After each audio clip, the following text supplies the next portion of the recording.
The quality of thirsty is not strained. It droppeth as a horny rain from heaven upon these films beneath. It is twice dumb.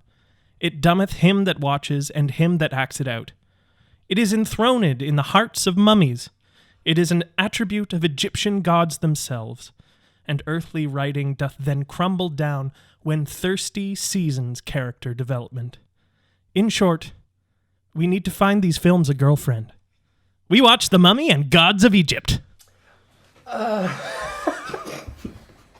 Okay, well, welcometh to ye old It's 2 weeks of poetry. Yeah, jeez. How long does it take you to put those together, Sean? This one was actually a struggle.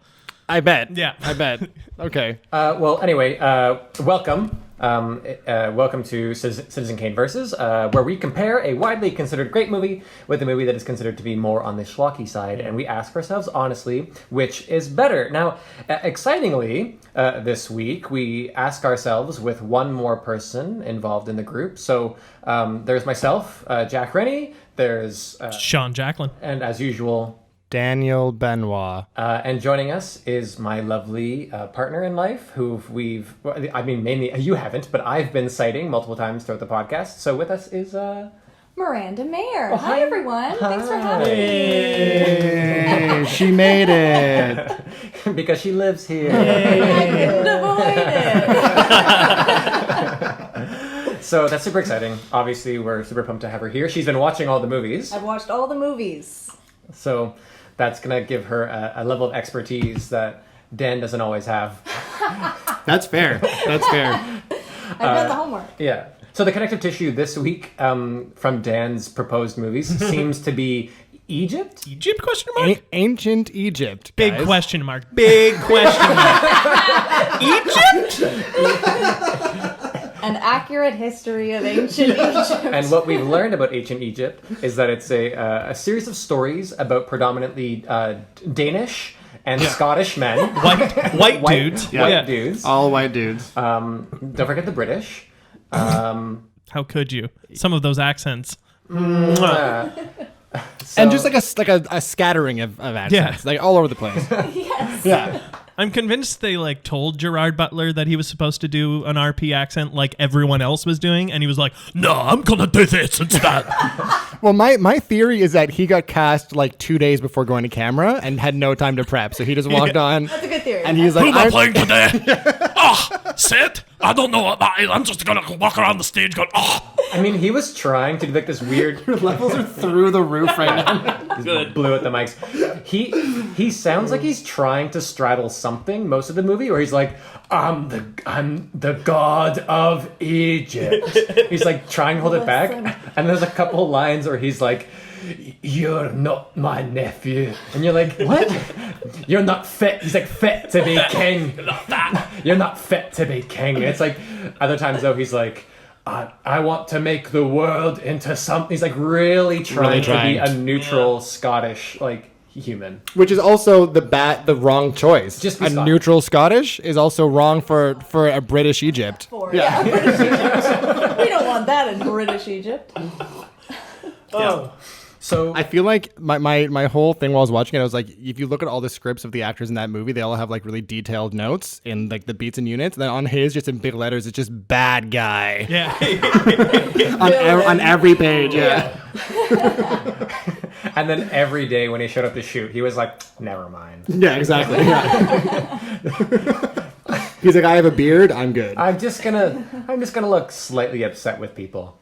Upset. Okay. Oh. Yeah. Whoa. I got the pun in already. Upset. So I feel like this week we'll get into some synopses of these. I get it.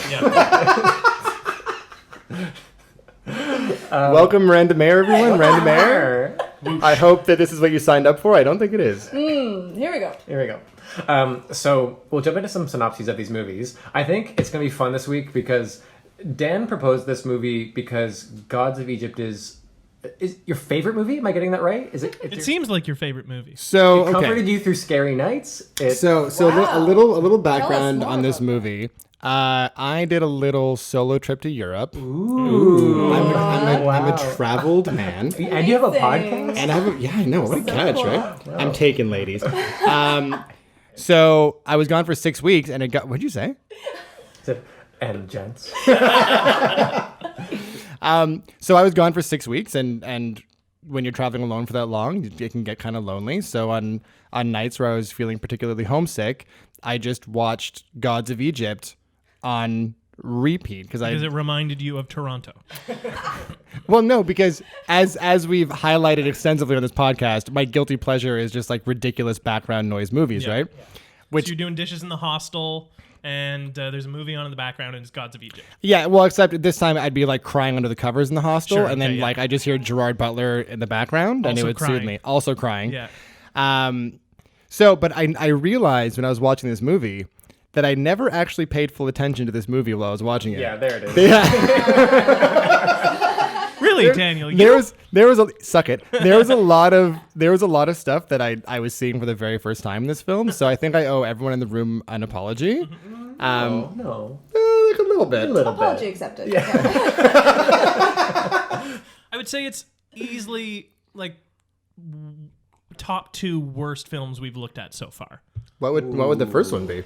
Olympus Has Fallen. Yeah, that one was really Ooh, so Gerard Butler is for no 75. longer allowed on this podcast. Is what we're We'll getting be at. watching much more of him, I think. So that's like it's been a fave for you. And so of the usual 3 of us, and Miranda will see where she falls with this, I think I'm going to be actually one of the polarized people. I realized watching this movie for the first time in years, The Mummy is like one of my favorite movies, I think. Like to the point where the legal version that we watched didn't have subtitles for the Egyptian. Yeah. And I remembered what he was saying in most moments. Yeah. I was like, oh, he's saying this. Well- He's like, oh, the And I language of kept the being dead. like, You how might be many useful. times Where, have you seen this? And I was like, enough that apparently I speak ancient Hebrew. Love that. Language of the slaves. Miranda, do you want to take a shot at synopsizing The Mummy? For a second, I thought you were going to say Gods of Egypt. And I was No. like, no, Sean. That's not what we I'm discussed. not ready. This is not what we talked about. No. Okay, so The Mummy. We're in ancient Egypt. Though not at first. We're in Britain first. We're Where we- in Egypt. No, we're in we ancient Egypt start first. we start in Egypt It's first. the flashback. She lives there. Well, we start with the narration of the whole We like get a background flashback story. about Emotep. But you're right. The story, the Oh, actual you're right, story it of the mummy is- starts. It opens in ancient Egypt. Yeah. Okay, great. You're right. And then after kind of the pre-whatever, then we're in Britain. We have Rachel Weisz. She is a self-identifying... Cairo, then. They're still in Cairo. Yeah. Did you watch the movie, Miranda? I told you this would happen. I'm bad at paraphrasing. I swear I watched the movie. That's But great. everyone has a British accent. Everyone has a So British accent, so sorry. Thought we were there. Yep. Yeah. It's confusing. Everyone's white. Everyone has a British accent. Yeah. So we're in Cairo. We have Rachel Weisz. She's a self-identifying librarian. I'm just thinking, sorry, England would agree with you. It's like, yes, they are in Britain. Correct. Yeah. Sorry, go on. Yeah. So she's really excited about this book that's hidden in this ancient place called... And now I forget. It's Hatshepsut? called Hamunaptra. Hamunaptra. Hamunaptra. Great. Hamunaptra. I thought I was a dummy for forgetting, but apparently that took us all a second. No, so it's a great. tough word. Yeah, there's a lot of weird names in this So movie. we're trying to get to that place. We meet a kind of disheveled, imprisoned, rugged. Tarzan. I'm looking for the name of the actor or the character. Brendan George of the Fraser. Jungle. Brendan Fraser. And Fresh off George of the Jungle. fresh off. Right, he George didn't play of the Tarzan, Jungle. did he? He played... Right, okay. Same movie, essentially. Anyways, he's looking rugged. He's looking a bit wild. He's obviously... Well, he's not quite taken with Rachel Weisz yet, but she's Rachel Weisz. He's intrigued. So they decide to go together. He says, I know how to get you there. She says, great, I'll save your life. There's a hanging moment. She offers a bunch of money, being 25% of whatever this treasure is that they find. And then they go to find it. And he acts as their guide. And we're talking Rachel Weisz. We're talking her brother. We're talking this dude. Brendan Fraser. Team of 3. Oh, and extra guy who was going to kill Brendan Fraser. The prison guy, yeah. Yeah. Yeah. Did we ever get his name? His name is Omid Jalili. That's his real name. Oh, yeah, that's the actor's Okay. name. Yeah. He's great. He's So a comedian. he's there, and so he wants to, keep an eye on his investment because he's been promised 25% of this treasure. So they go, group of 4. They get camels. They go across the desert. They run into this team of Americans. Yeah, there's like a counter team of Americans that have hired Brendan Americans. Fraser's like friend slash slimy nemesis buddy. Benny. Yeah. Right, yeah, and Benny's leading So them. they're competing to get to Hamunaptra first. Yes. They all get there. We're setting up camp. We have campfires. We have ancient temples. We have crypts. We have You're doing great, by the way. We're painting a cobwebs. picture. We have We're going beyond the audio experience now. You have your VR headset on, right? Just if you're saying take us to ancient Egypt. Insert your smell-o-vision tubes now. So we're there, and they start finding stuff. We're talking Book of the Dead. We're talking jars of human remains. We're talking mummies. they find. The thing of the movie. But we're not even there yet. They open stuff, and Yeah. when they find this Book of the Dead, that's a big deal. This is the American crew. They find this Book of the Dead. Some guy reads from it, and then we see that a mummy has come alive. Rachel Weisz does. She reads. She does. She 'cause messes up a little too bit. eager. She's too eager, and she doesn't believe in curses, so she's not. Don't read from the book. Yeah. It's that reaction when she reads from the book, and I'm just gonna blow my speakers to bits here. Okay. yeah. And so, Mummy comes alive, and then we have a fun like haunted house temple moment where they're running around in the dark. Mummy's there, and we learn that he can take parts of other people's bodies. So he takes this guy's eyes, and now the mummy has eyes. He takes this guy's tongue, now the mummy has a tongue. You get the idea. Eventually he becomes a full person-looking person. And what's he doing? Why is he doing that? Oh, he's trying to get to his love. Yeah, So it's kinda in the cute. first, like, opening Opening. sequence, Yeah. we learn that there's this beautiful Egyptian gal. Anaxunamun. Sure. And she's with this dude, The pharaoh. the pharaoh. And the pharaoh's the only one allowed to touch her because She's his property. she is his property. Let's be very clear about that. And our main dude, the mummy, loves her. And she loves him. And he touches her, and her ink on her arm is smudged. So then the pharaoh sees that, and he's like, "Ah, you bastard, you touched my woman, my property." And death ensues. And then they take him away, though. They don't actually kill him.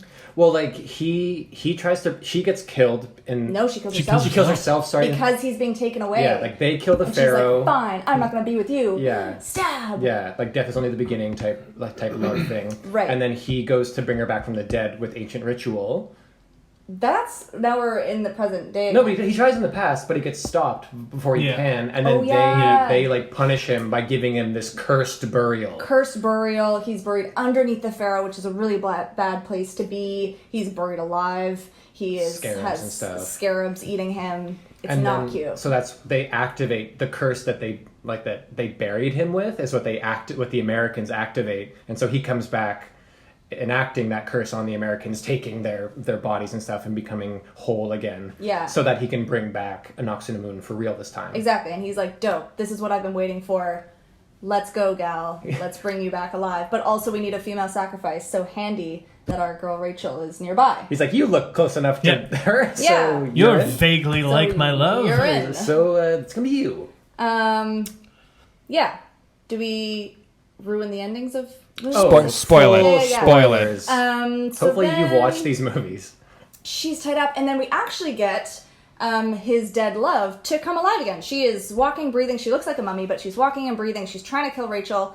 And big battle scene inside the pyramid temple, Hamunaptra, Hamunaptra, the city of the dead. the city of the dead. Yes, and they get away because they find this other book. They find the golden book, Book Yeah. of the Living. the Book of the Living.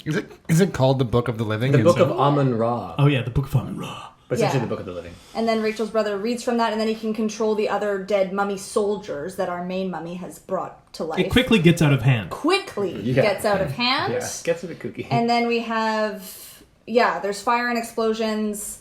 And then that guy who was in charge of the American team, Benny, Benny, he does something that initiates the lowering of the walls of this Hamunaptra city that they're in. Yeah, essentially right after they've managed to defeat the mummy guy. Well, it's because the whole city is booby-trapped to literally sink into the sand as like a fail-safe or something, right? Which is a great idea on their part. Oh.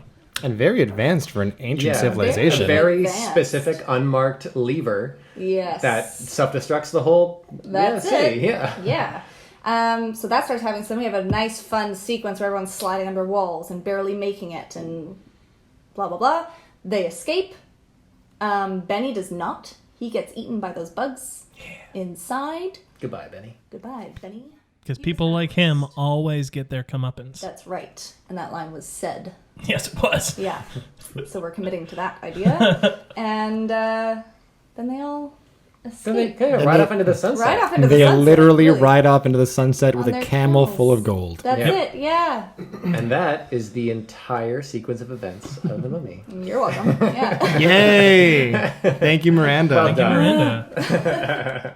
All right. So Gods of Egypt. Good luck. More or less the same. Oh, boy. The true history of ancient Egypt. Well, my main thing this week was I wanted to really just discuss which one we all thought was a more accurate depiction of ancient Egypt. The 1931 mummy. Kidding, Miranda.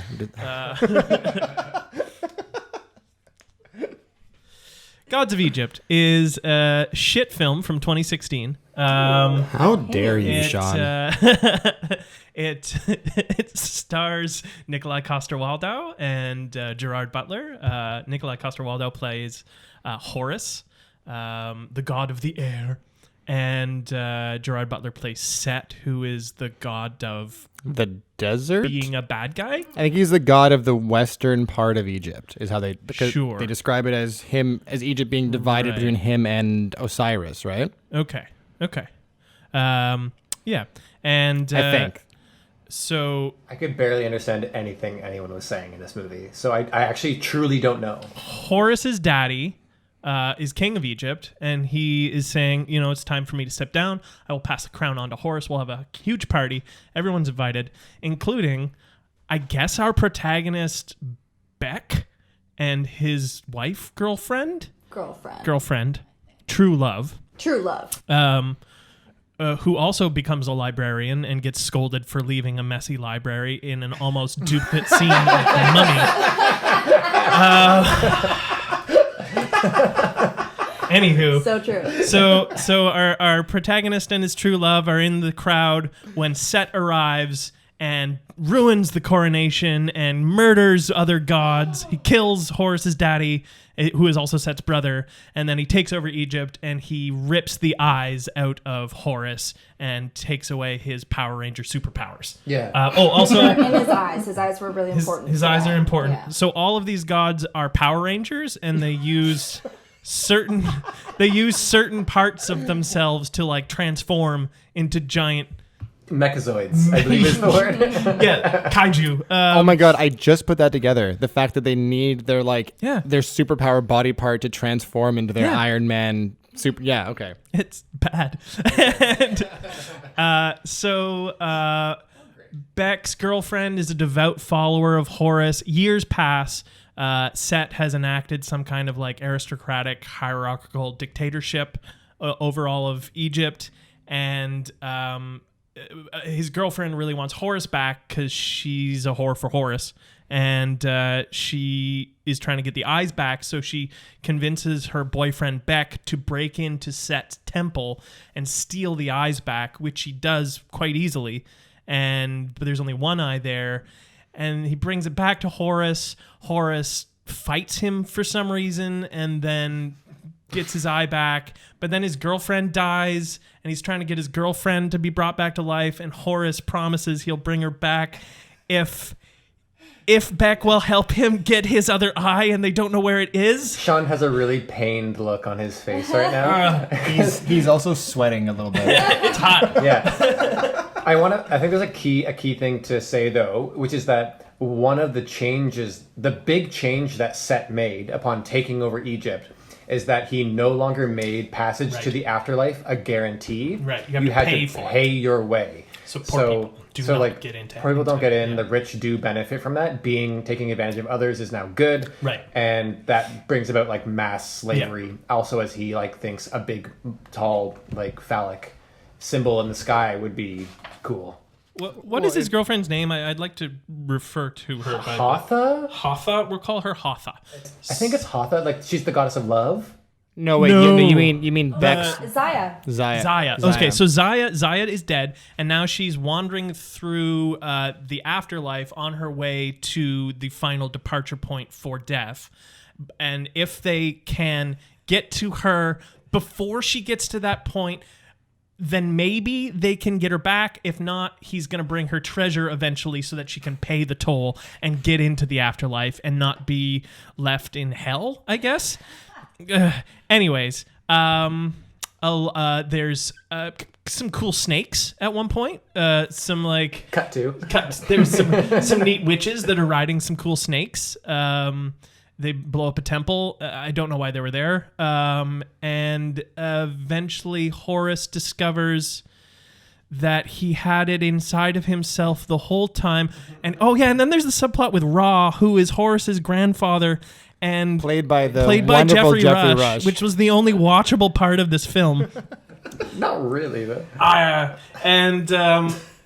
think it's great. he is up in space and he's dragging the sun and literally floating on a space boat.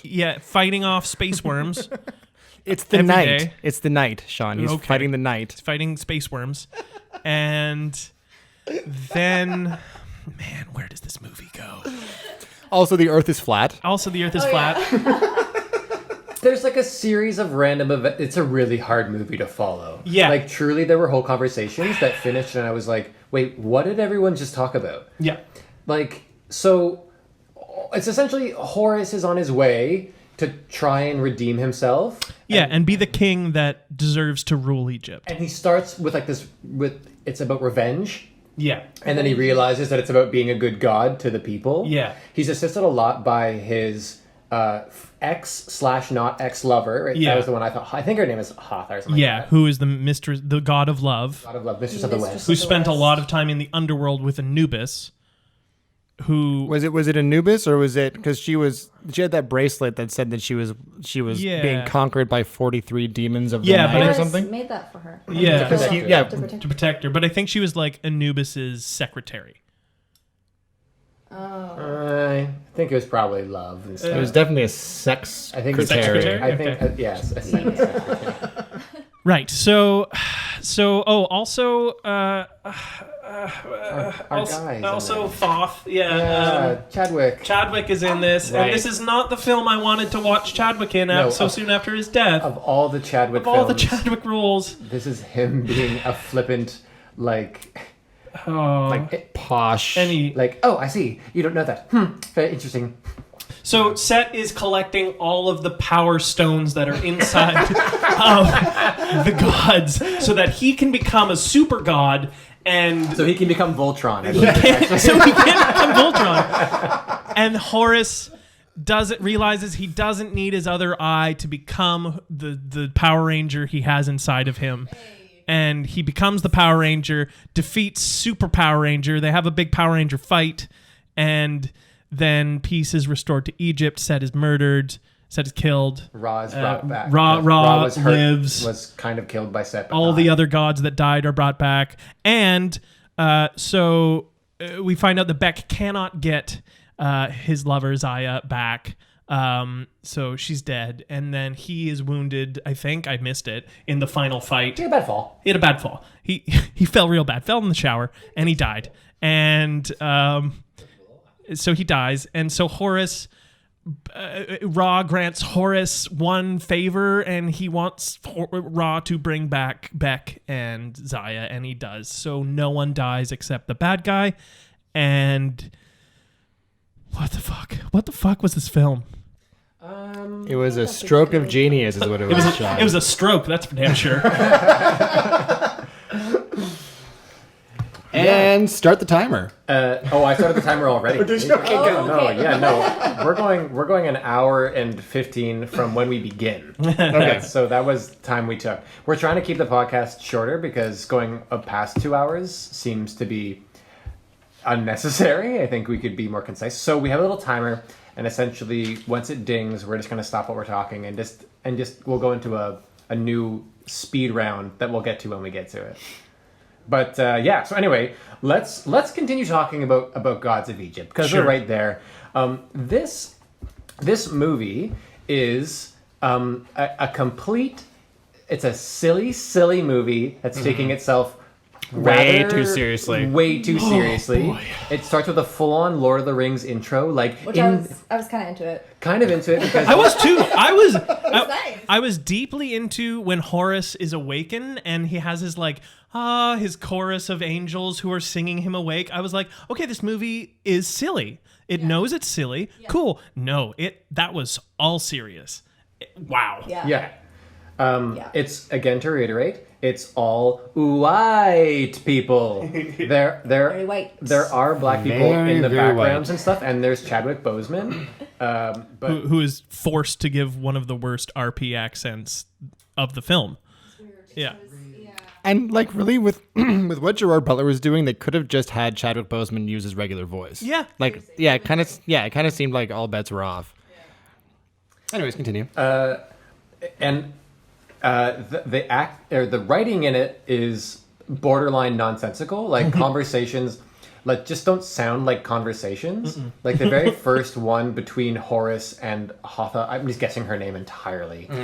But it's something like that. It was 3/4 of the way through, and I realized that I hadn't internalized any of what they just said because it doesn't resonate as language. And then it cuts to the scenes, like the early lover scenes between Beck and Zaya, and I'm like, this is some of the most garbage acting I've ever seen. They just got like two hot young people, and they were like, is this enough? And no. I didn't think that Beck was that bad. I thought He Zaya, was terrible. Dan. I digress, everyone. His I'm sorry. one, Clearly, I've said something very wrong. they were essentially like, okay, so you are Aladdin. And he's like, great, then I'll just smile all the time as I do everything, and I'll parkour around. And that's his whole character. I actually, in my notes, I just have bridge scene parkour written in. Yeah, the parkour was cool. He didn't ruin the movie for me. No. To be No, fair. he didn't ruin the movie. Yeah. No, the movie ruined the movie. Yeah. By the end of at the beginning of the movie, you're like, man, these actors suck. And by the end of the movie, it's like, can we get back to Beck and Zaya, please? Yeah. That's what this movie does to you. Yeah. Like, we need something more grounded. We also need to mention that the entire movie is shot on some horrible CGI. Like everything is CGI'd with like the most uneven lighting I've ever seen in my life. It mostly looks like Naboo from Phantom Menace. The Egypt they've created. Totally. Well, Yeah. what I have in my notes is this movie to me felt like the movie Avatar meets the MCU, but then they ran out of money halfway through. Yeah. So you know Yeah. what I mean? So and also all the gods are the main kind of defining factor is that they're just like 12 feet tall. Yeah. Oh, big Nikki Coster-Waldau is creepy. So creepy, but also why would you fuck yourself like that as a filmmaker? Because all the eye lines are awful because they're filming scenes separately, right? So no one's actually looking at each other ever in this movie. Yeah. So to make it, no one was ever like actually in the same room with one another, Right, probably, or like very right. rarely, or it was weird filming it. Yeah. To That get was this weird. to achieve this effect, because that's some ancient like thing that if you look at the old glyphs from various ancient civilizations, there's this theory that there were these ancient tall people. That's like alien conspiracy stuff. It wasn't necessary that they leaned into it like this hard. Well, I was curious and I wanted to look into it, but I ran out of time. How much like actual Egyptian mythology they were basing this movie off of, and how much of it was just complete names. horseshit. The names were names of gods. That's about it. So And their superpowers, right? like not well, they do have wings powers, but and just the- not those kinds of powers. I'm No. assuming. Oh, okay. I'm not going to comment because I have no idea about Egyptian mythology in any way, shape, or form. I think it's like way off. It's like- definitely way But off. but are you Yeah. guessing? Because for all we know, they nailed it. Congratulations, Citizen King of the Week goes to. But you know what I mean? Like, we're not scholars. I don't know. Yep, we are not scholars. That is a certainty. Great. Well, yep. No further comment then. Moving on. With the CGI. I thought, if I'm being fair, the big sweeping stuff when it's just CGI were like pretty pictures. It was when they had to like put people in it, or like to like CGI. The height difference was always kind of awkward. And weirdly enough, just like close-ups of them just like sitting in a room and like part real curtain, half CGI right behind it stuff, where you're like, just what are you doing?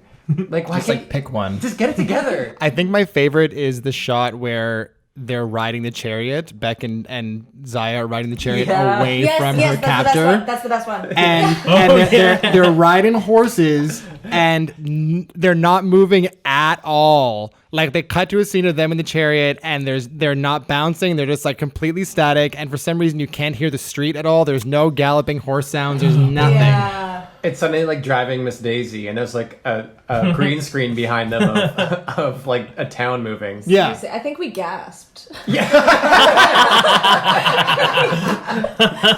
It was that jarring. Yeah.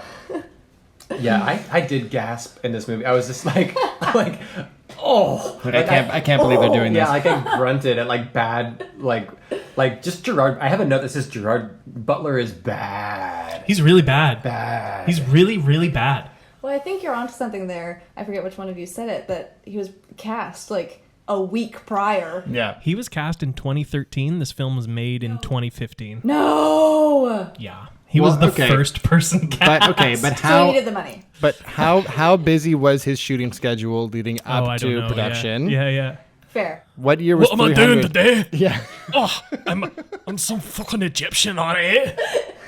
There's like, it's supposed to be this, like, there are so many moments that like could have been lines like with a better actor doing it, where he literally stabs his brother. Osiris is like, I would never fight you, brother. I love you more than anything. And then Rada stabs him and like puts him to the ground and takes out his sword, and he's like, I love you too. Yeah. And you're like, oh, I think that was supposed to be like with some sort of feeling, like Well, my favorite one is, way like- or the other. Well, he also walked up when he first greets his brother, and like word for word, it's good to see ya. Yeah. As all ancient Egyptians said. everyone. Yeah, and I was like, so you're the so you're a time traveler. My theory is that Gerard Butler is a time traveler, and as a god, he's timeless, and he's just like come back in time from like 3,000 years in the future. Yeah, the script was like, greetings, brother. Yeah. It's been and he's like, good to see you. And he's like, So- sup? So now And the picture... AD on set was like, oh, okay. Yeah, we're way behind. Just That's, keep moving. that's It's fine. That's fine. It's like, I'm going back to my trailer. That was good. We did one take, it's fine. So now picture that opening scene with Set, the coronation. It's interrupted by Set's arrival. Now picture good actors who Set arrives. Set is a joyous uncle. He has nothing but happiness for his nephew who is about to ascend to the throne. He loves his brother who is there's a big day for him. He's passing the crown down. They love each other. It is a beautiful moment to have your family there for this monumental day. And then Set changes and his army marches in, and suddenly all the air is taken out of the room. Instead of him walking in already a douchebag and everyone being like, oh, it's Uncle Set. Shit. Yeah, and also, and like talking about his army, is the idea that they had to hear that trumpet sound before the army marched Yeah, in? that was the I signal. think that was the cue. That was the signal. He, okay. he gives Horus a conch shell, It's a goat horn. it's a goat horn, horn. which he tells him to try it out. It's a trumpet. It's Yeah, and he Don't blows lie. it. It's a kazoo. It's like he gives him a big kazoo, and he blows the big kazoo, and then his kazoo army walks in. just like 12,000 Iron Mans. is Yeah. what it's it a was, marching yeah. band. Then the Set marching band walks in. We've got 75. It's like, this movie is Aladdin in many ways as well. It is. The subplot is Aladdin, Yeah. in case Yeah. you missed it. I'm surprised, though, to hear you, just before we leave it entirely, that you ripped on the CGI of this movie so much. You're like, it looks flashy in the lighting, but you liked Clash of the Titans' CGI, which is of a similar ilk. It was better than this, I would say. Really? Yeah, think yeah, Clash it of was Titans is 100% better than Yeah. this. The Okay, CGI. I give in. Just want to make sure. It's still a bit sour I over mean, that one, I guess. okay, so Clash of the Titans had practical sets right? Yes, they did. Yeah, At least sometimes. Yeah, they did. Here it They would felt mix like it. zero. Yeah, like they just decided on day one that they were going to shoot the entire thing on green screen. They lost all their sets. They lost all their sets. They ran out of time. I'll stand upon by the They starting. gave all their money to Gerard Butler, and they're like, "Fuck, all right, I guess Yeah. it's all green screen, and Yeah. we'll use 2 lights." And that, I'll stand by the snakes. I think the Okay. snakes were cool. Are The we snakes diving into were that dope. scene? Because those Let's dive snake in. ladies and the snakes. Yeah. I wanted Amazing. way more of them. I Yeah. loved it. Yeah, Yeah. It was like the only redeemable quality of this movie, I think. Yeah. Upon first seeing them, I was like, ooh, these ladies are cool. And then Yeah, and then they don't use them, and then when they use them, I was like, they don't use them. This- Yeah. They get dispatched in kind of lame ways for Yeah. how threatening they are. These like giant fire-breathing black and white snakes. Like it's Come very on. cool. But Sorry, yeah. and then it kind of goes like, oh, never mind. Just like a rope will do it. I ran up its back. It's like, Yeah. oh, Yeah. okay. We ran real good across Yeah. this old garden. They constantly can't keep track of where Yeah. where Beck and Horace are like Yeah. hiding. The snakes are like, whoa, I didn't see them a second I'm ago. blind as a Where's- snake, as the saying goes. I have no idea. Sorry, Dan, I interrupted you. No, I was going to talk about the other redeeming quality of this movie, but I didn't want to deviate from the snake scene quite yet because you seemed very excited by it. I was. I'm done now, though. Okay, cool. The other exciting part of this movie that I really liked was the whole underworld. Everything, Yeah, that's the cool. whole design, the concept of like the long line Yeah. you have to wait in, and then the whole like the how would you describe Like the offering? judgment. the judgment Yeah. area where it's just like walls that are lined with these gigantic mummy judges, I guess Yeah. you'd call them. that are like, what do you offer? Yeah, super cool. The whole design was really interesting. It's clear that there was a lot of thought put into the design of this film, and then the execution just screwed it all up. We both thought it was super cool. They have one practical like prop, I guess, which was that big like because they claim they have images of the world being a flat disc, which is really Yeah, fun in this yeah. movie. It's like made for conspiracy people. Yeah. And then they have like the world as we know it on one side, and then it's like this big gyroscope, and they flip it over, and the bottom side of the disc is like the swirls in black and white of the underworld. And Oh, we I were didn't both even- like, I didn't that's catch cool. that. Yeah. It's a cool practical prop that they made that they really could have just put in more scenes because it's cool. Do you mean the one in his, like, office? It was like in Set was talking about it with someone. And he had that thing. yeah. Okay, and yeah, he flipped yeah. it, but it was a Yeah. real thing they made. Yeah, that thing was really cool. It reminded me that I love underworld stuff. Yeah. That's cool. Yeah. Well, yeah, and I guess they also allude to that when they show her transitioning to the underworld and literally like flip the camera on its head, right? Yeah, because I Yeah. think they're thinking of the big shot where you actually see the whole world on the other side. Where the We're talking chariot, about like, the goes over. small, like, in a room little set. He has like a war board, whatever, like, and then he flips it. And He's he's, like, I've conquered yeah. all The this 9 world. gates of the only underworld place or that something. remains Yeah. is here. Flip. And I was like, oh. Yeah, that was cool. Cool. I agree though, and like the underworld stuff was great. It's why I ended up caring actually like if anyone about this movie, like about the Beck Zia thing. I cared like a little bit by the end. Like it didn't do nothing. And Sure. I He was super unfazed by her death. Yeah. When she got shot by the I arrow, he was noticed like, that. oh, my love. Yeah. Oh, no. But your response, Rita, you were like, oh, what the? And you were like, oh, right. This is a world where, like, Yeah, this is a world where life continues after death. Like, he knows right away that it is Okay. not, that she's not actually dead, and there is a chance that he can either save her, see her again. I guess. It's no problem. so, yeah. so guess. that way the He's a player- bad I actor, noticed but that too. Yeah, also, the Yeah. actor is clearly a parkour artist first, and then right. He clearly- does mostly leap. He's mostly It's a lot of an leaping, underwear yeah. model / parkour enthusiast. Yeah. But I think Anubis is a really cool like god of Egypt in general. So I like this stuff. I thought it was funny that they could just be like, Yeah. like there were like 3 times, and they're like, Anubis, I summon you, and he just like spirals up from the sand. what? I wanted him on the 3rd time to be like, please, I'm very busy. like, I stop. Well, I found myself wondering when I saw that huge line. I was like, how does he have time to gather all these people? Because does he like go and collect each one from? I mean, Thoth has so many copies of himself. Maybe Anubis can like copy himself. That's true. Yeah. That's true. I also was comforted by Anubis's calm disposition. Yeah. He seemed very like sympathetic to the whole thing. Death is an inevitability. Oh man, that's beautiful. Did you come up with that yourself? No. Okay.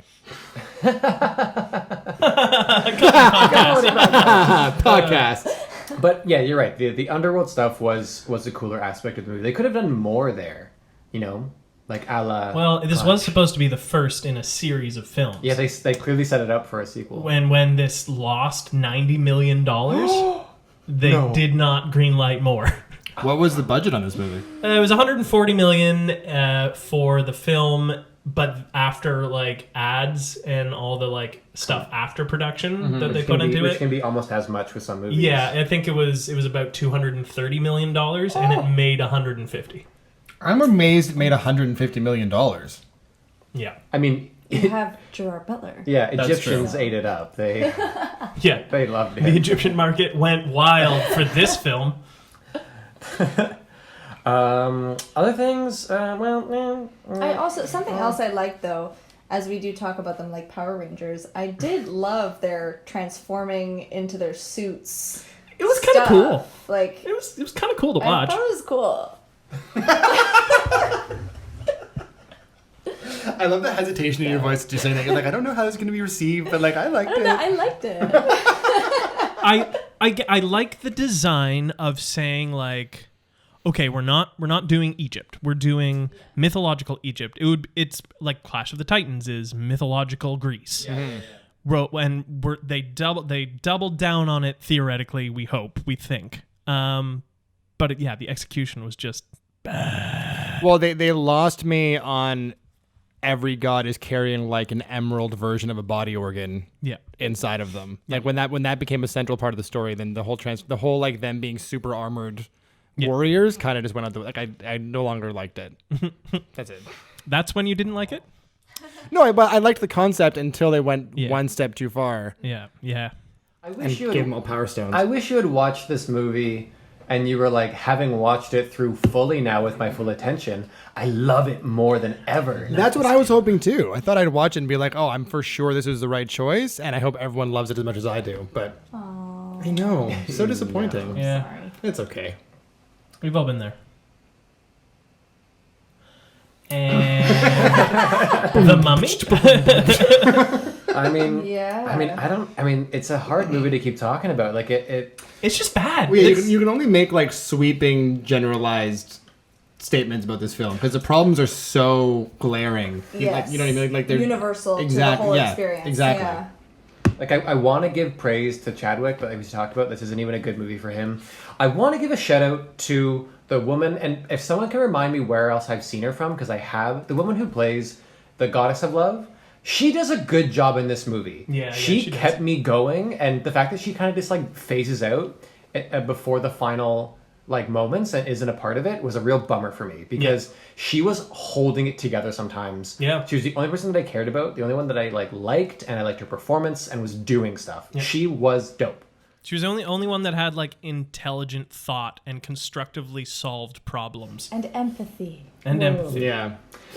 I didn't love the fact that they made it, instead of the goddess of love, she was also just kind of like the goddess of sex and The seduction. Mistress of the West, I Well- think they called her. Yeah, the Mistress of the West. Well, she referred to herself as a goddess of love a couple of times. Yeah. Yeah. But I think Right. it also played into it when the moment when she is speaking to Beck and realizes that she can't control him and sort of realizes like, oh, who is she? Like, you must be in love. That to me went far deeper than sex. And she was no longer totally. the goddess of sex. She was like, oh, and clearly so passionate about love. And I really like that. Well, And yeah, she turns on a dime after that, and like you Yeah. see this character Totally. change where It she's was like, awesome. she's like, we've wronged this person. Yeah. We need to help him. I love the line too where she's like, if I don't help this person be with his love, Then like, who I'm am nothing, I? yeah. Like, yeah. Like actual character stuff. Like you see these what usually would be unrelatable god characters.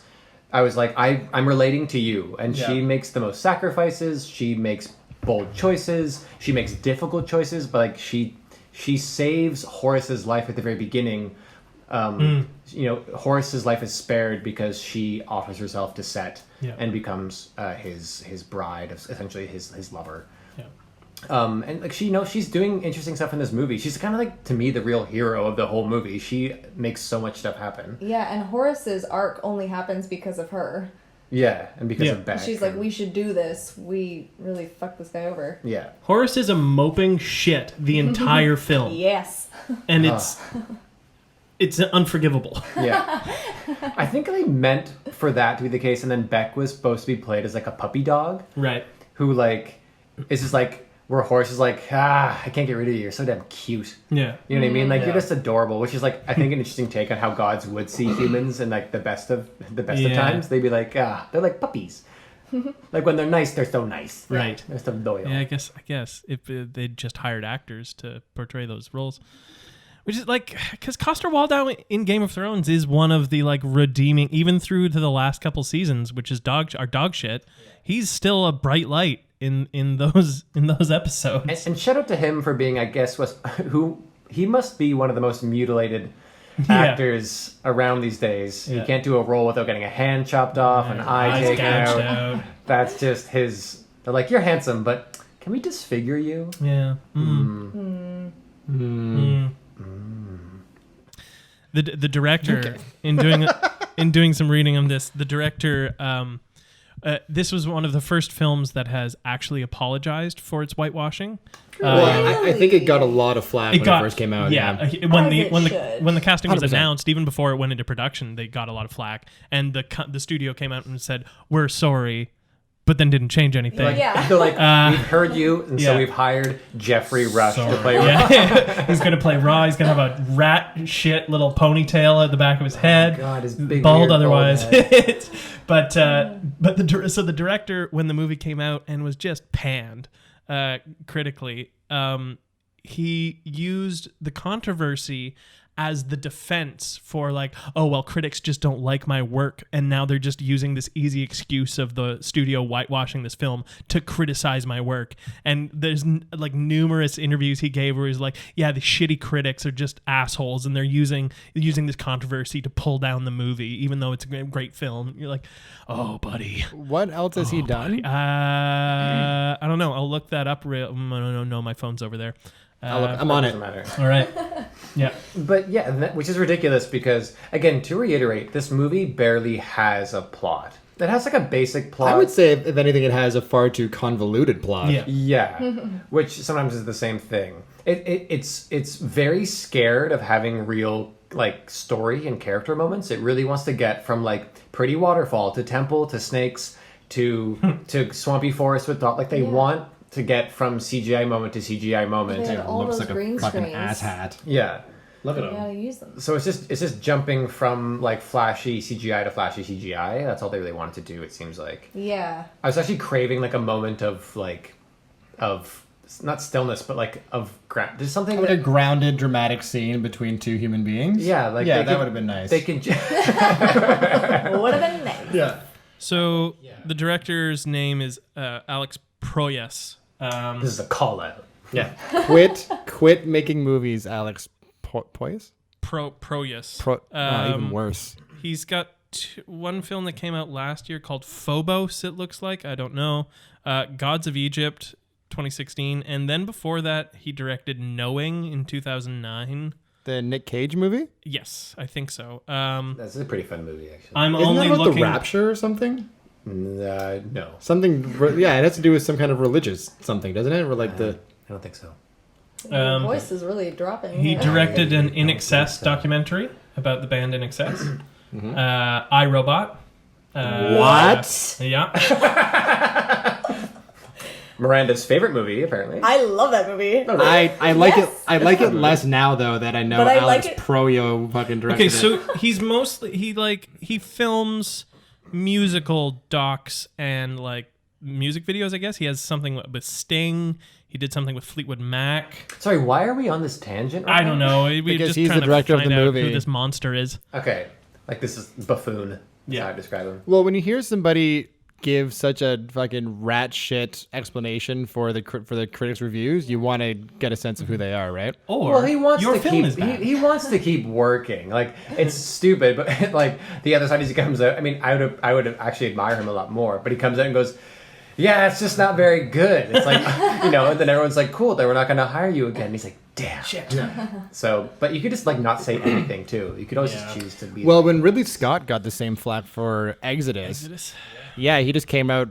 And was like, "Well, the fact of the matter is, if we don't have big white names in our movie, we won't get funded. So, movie no makey if we don't have the people in it. If Christian Bale isn't playing If Christian Bale, Moses. yeah, exactly. Sigourney Weaver and is Joel Edgerton, who's great, but I the love him. He's star so good. power of Joel Edgerton. He's so good. He does so much stuff. Yeah, but he's not drawing an audience. I don't know, man. Have you guys seen The Gift? All right. That's probably a good cue to maybe like switch to the Mummy. Can I gush about the Mummy just a little? You should get your gushing out now Wait, because there's not going to be much of it, I think. What? Sean, this movie is really good. Wait, how much time? What do we have in This the timer? movie, go gush away, gush away. We got Go for it, Jack. like 25 minutes before the timer goes. Okay, all right, gush away. Let's do the Mummy.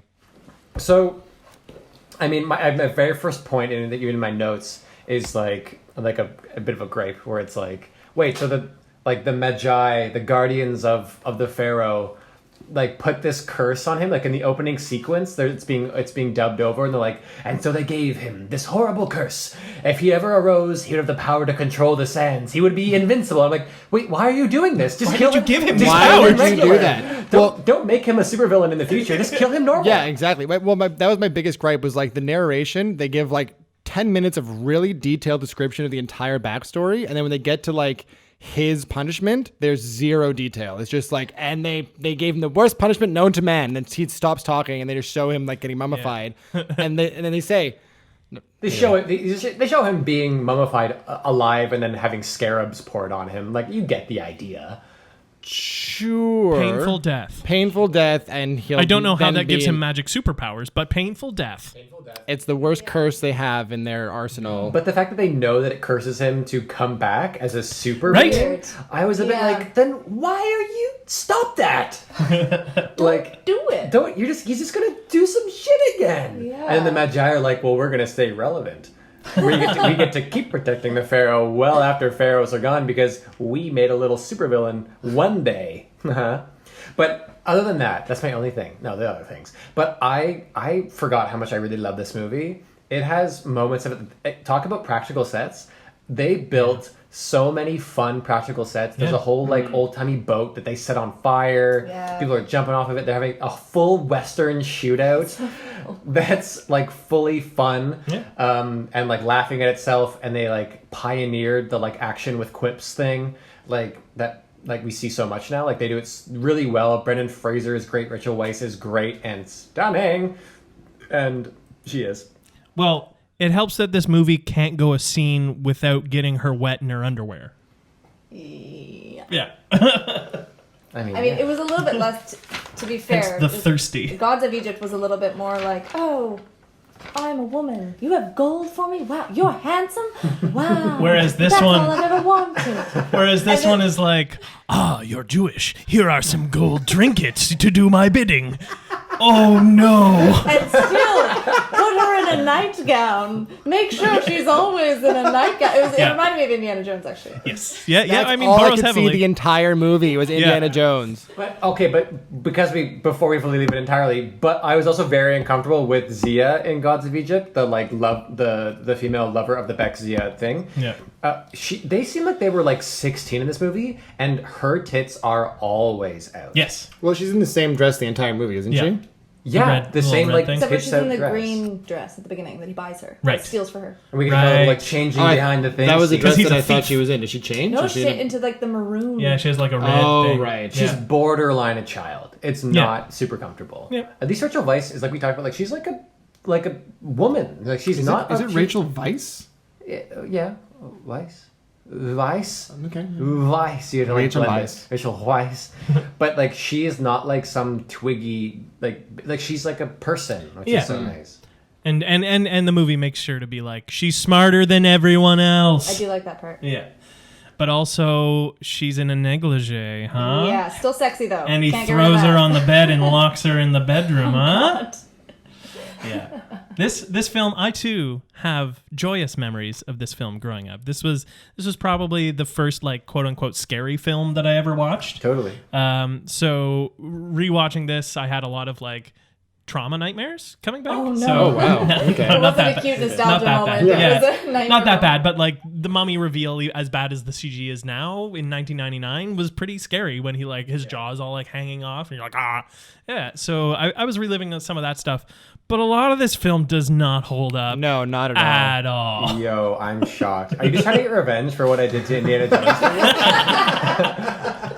and I will say the CG in this movie next to Gods of Egypt, like sometimes holds bad. up pretty well. Which was Sometimes it so doesn't, and disappointing. sometimes it holds up pretty well. Yeah. Because they had choice moments with it, you know? Yeah. And they went for like a certain look that allowed it to be successful. Like it's like spirity ghost stuff that doesn't need to look real. Yeah. It's supposed to look like It's mist. Yeah, it's like a mist, so it doesn't need to look like it's perfect, right? Yeah, I would say like save for the mummy itself, most of the CG in this movie was pretty good. And also like for the time, it was one of the first movies. It was kind of revolutionary when it first came out, right? Yeah. Like this was pre-Matrix. It was kind of one of the first movies to do these like grand landscape CGI moments, like the huge dust storm and all. Yeah. Right. Yeah. What year was it? 99. 99. Okay, yeah. cool. Yeah, it's like pretty old for what they were doing. I mean, it has 90s film kind of written all over it, but Oh yeah. yeah. It's a 90s script. Oh, 100%. It feels like a 1930s script. I mean, it is a remake of the original 30s Mummy film. It's like that film is about awakening Imhotep and Right. his like search for his love kind of thing. The Tom Cruise one, or sorry, which That should not be named. He who must not be named, which they call Imhotep. for fear of lawsuit. Oh, I forgot to talk about the Chamber of Secrets moment in Gods of Egypt when he goes into the crypt to steal the eye, and he has the bridges and like the spinning statues, and I was like, are we watching Harry Potter? Pretty damn close. Yeah. Probably. You mean the chamber that he like gets the eye and then there are scorpions around him and he's like, huh? And then they cut to him being out of there. Yeah. And there's no stakes at any point in time. Correct, yeah. He was fine. Anyways, but the Mummy was too scary for me as a kid. I didn't see any of it because it was called The Mummy, and any images of it, whatever, it was just way too scary. So this was my first time seeing it, and I liked it a lot. But I also feel a little bit influenced by how giddy Jack got as soon as of it course. started. Yeah. Sure. Whereas I had to watch it with headphones on because Aaron cannot stand Brendan Fraser being in the house. So Really? yeah. Why? I don't know. I feel like he touched her wrong when they were young or something. He's I don't know. very like American man. Yeah. As a Canadian. I forgot how much I like Brendan Fraser. I like him a 'cause lot. My only memory of him, really, except for this movie, was him in Blast from the Past, Right. where he plays Yeah. more of like a bumbling idiot, and he's like really socially awkward, and I think kind of like Mormon-esque. I've got a Brendan Fraser week in mind. Not next week, but like in the next few months, I'm going to throw a Brendan Fraser week in for the podcast. So we'll really get to steep ourselves in him. What contemporary movie has he done? Oh, lots. Really? He's still acting? I don't know now, but like the 2000s, he was pretty prolific. Okay. What was I going to say? You're talking about how this feels like a 1930s script. 1930 You're talk- script. and also a 1990s script. Also, executed in the 1990s. Someone else vamp. I mean, it has this is one of Come the back to me. Someone else go. There you go, consult the book.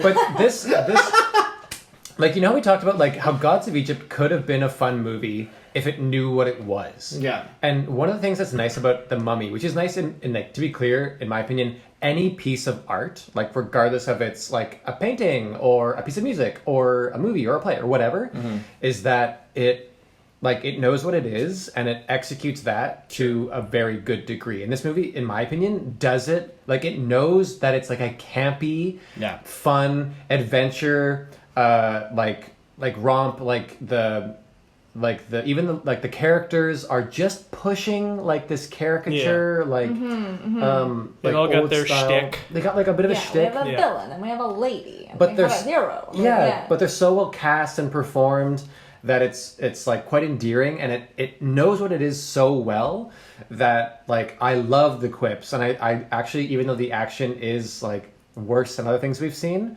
like I do love it, and like Brendan Fraser actually pulls a lot of it really. Like, his gunfight style is so fun to watch. You mean shoot everything?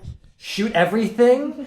But, like, his expression and his physicality, like, the little moments where they're on the boat gunfight, and there's, like, the bullets are in the wall next to him, and Rachel Weisz pulls them over. And Oh, such a good moment. just, like, the look on his face, and then he cocks the guns, and, like, these little moments He's good. are telling so many stories. Like, how much physical acting he does in this movie is great. Yeah. I made a note of, I love, like, the script also lets like the actions speak words for certain characters, like Brendan Fraser, where they're like first in Hymenoptera, and they're like they first get down to the crypt where they would make the mummies and stuff like that. Right. And he's like, what would this be? And Rachel Weisz is explaining like, oh, they do this here and they do this, and they would like do like these ancient rituals and ceremonies and rites, you know, to like curse these people in their afterlife or whatever. And Brendan Fraser's like, this like pulls out some revolvers and cocks them, and you're like, cool. Like that makes sense for your character. You'd have to say a line like, well, I don't. There was no dumb undercutting of it. It was just like action.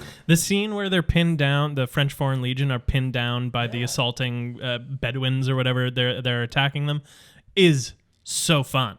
So fun. Great way to like introduce your character. Near the beginning. opening beginning, scene right where at the we first beginning. meet Brendan Fraser. When they're like when the guys on the horses are coming in. Yeah. Okay. Yeah. Cute. So fun. So super fun. Brendan Fraser's character does not have an arc in this film. No. Oh, He's just like right. hero. He is hero who shoots. He's hero. Yeah, that's what's happening over there. There's He is hero the who line. shoots. Go on. He's yes. hero who shoots. And I don't like. Well, he was why quick- are they in love? Why are they in love? Well, because he's like big manly savior. Because he assaulted her once.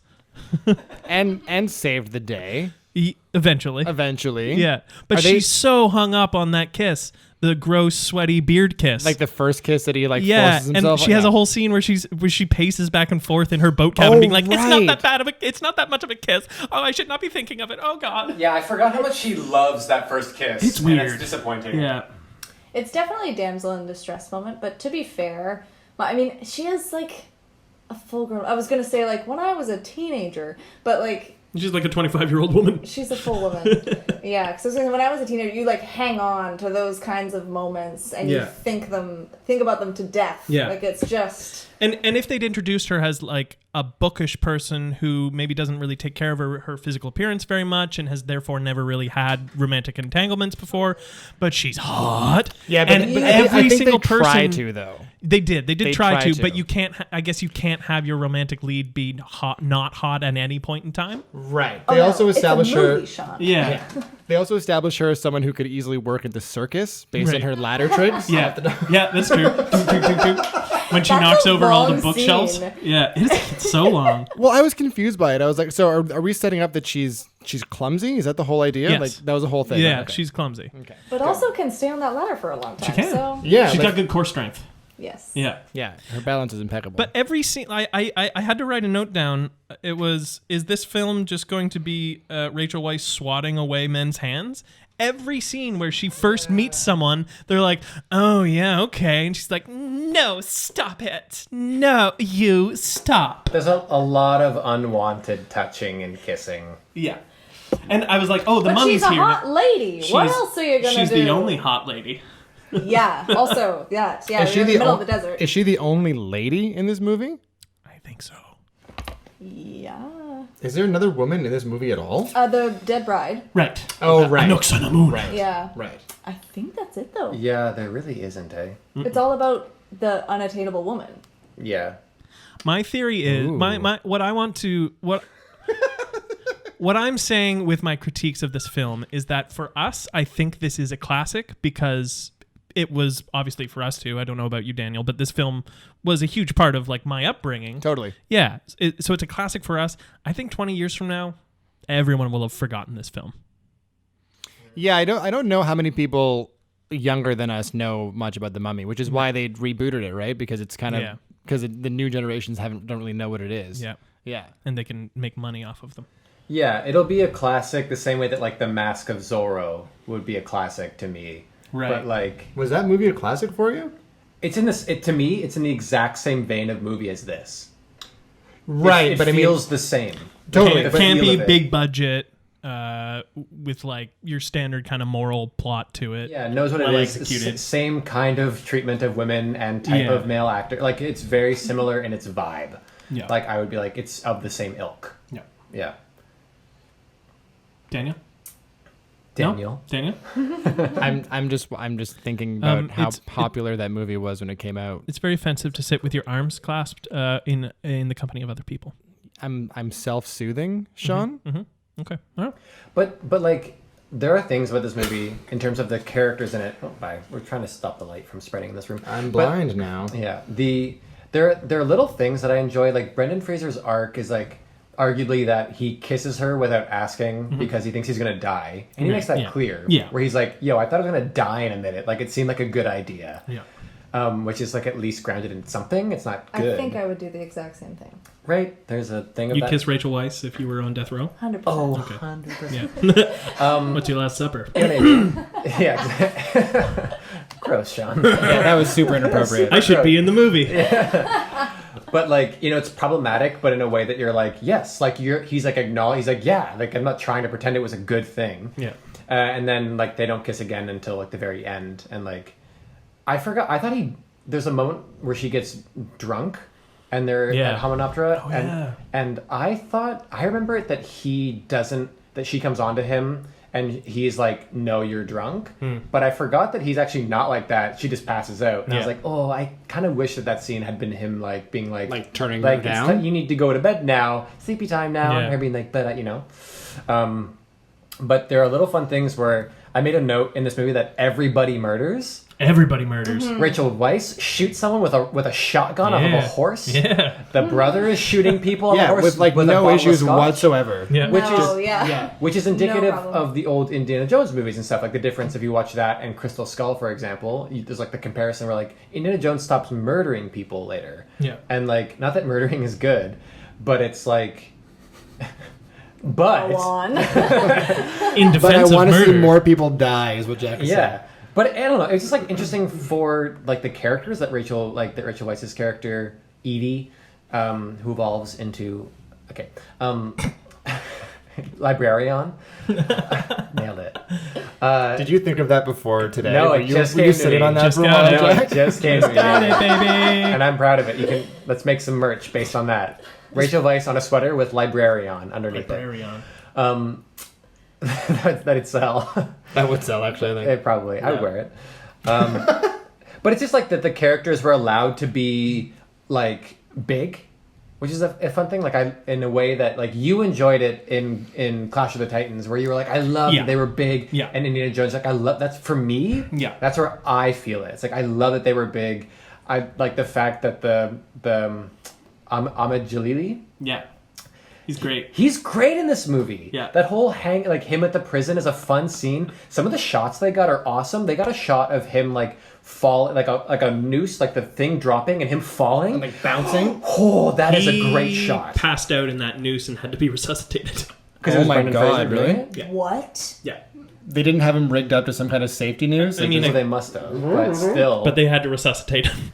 It's an amazing shot. Like it's not like you often see those shots where it's like you see the person and then a drop and then the board falls. It's like three different shots. Yeah. It's a full shot, wide angle of someone falling through a hole and dropping and the noose going and it's like, clack. Oh, his neck didn't break! Ah! Yeah. I I mean, wonder it was, how it was long probably he a would dummy. live. They had him, like, there Hopefully. on the news, You right? have to guess they did something, Yeah. right? Like they clearly didn't hang someone.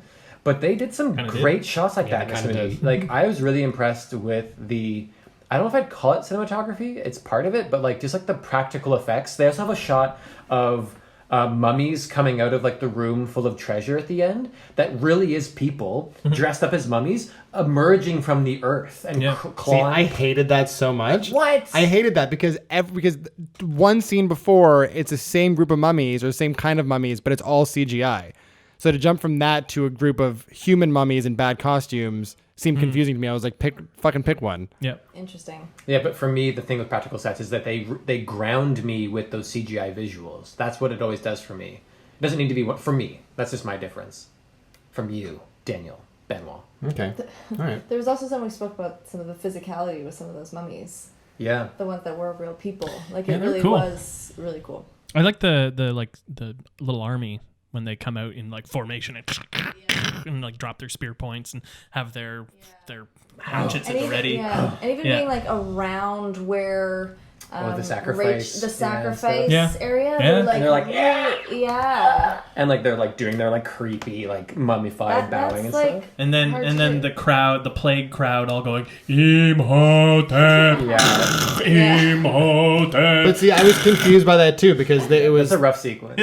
yeah because that was the whole idea was that the plague of boils and sores had turned them into zombies. Yes, That was the idea. yes, the slaves, Oh, okay. Well, essentially zombies, like like not undead, but servants to their mummy overlord.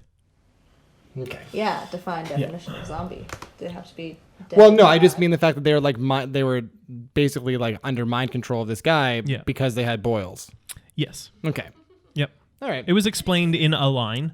Yeah, this movie did that a lot. This movie did a lot of like, and then this is happening, and you're like, cool, all right, I guess. But I guess we're it just relies doing on that. its charisma Yeah. to just blow past plot points, which Gods of Egypt could have done if there was some charisma in the film. But Yeah. I mean, the Mummy is full of charisma. yeah. That's the thing. They really could have done without that whole zombie crowd scene and just put a different thing in there that was less like trying to elevate the stakes whole thing. Or like cut 10 minutes out of the film.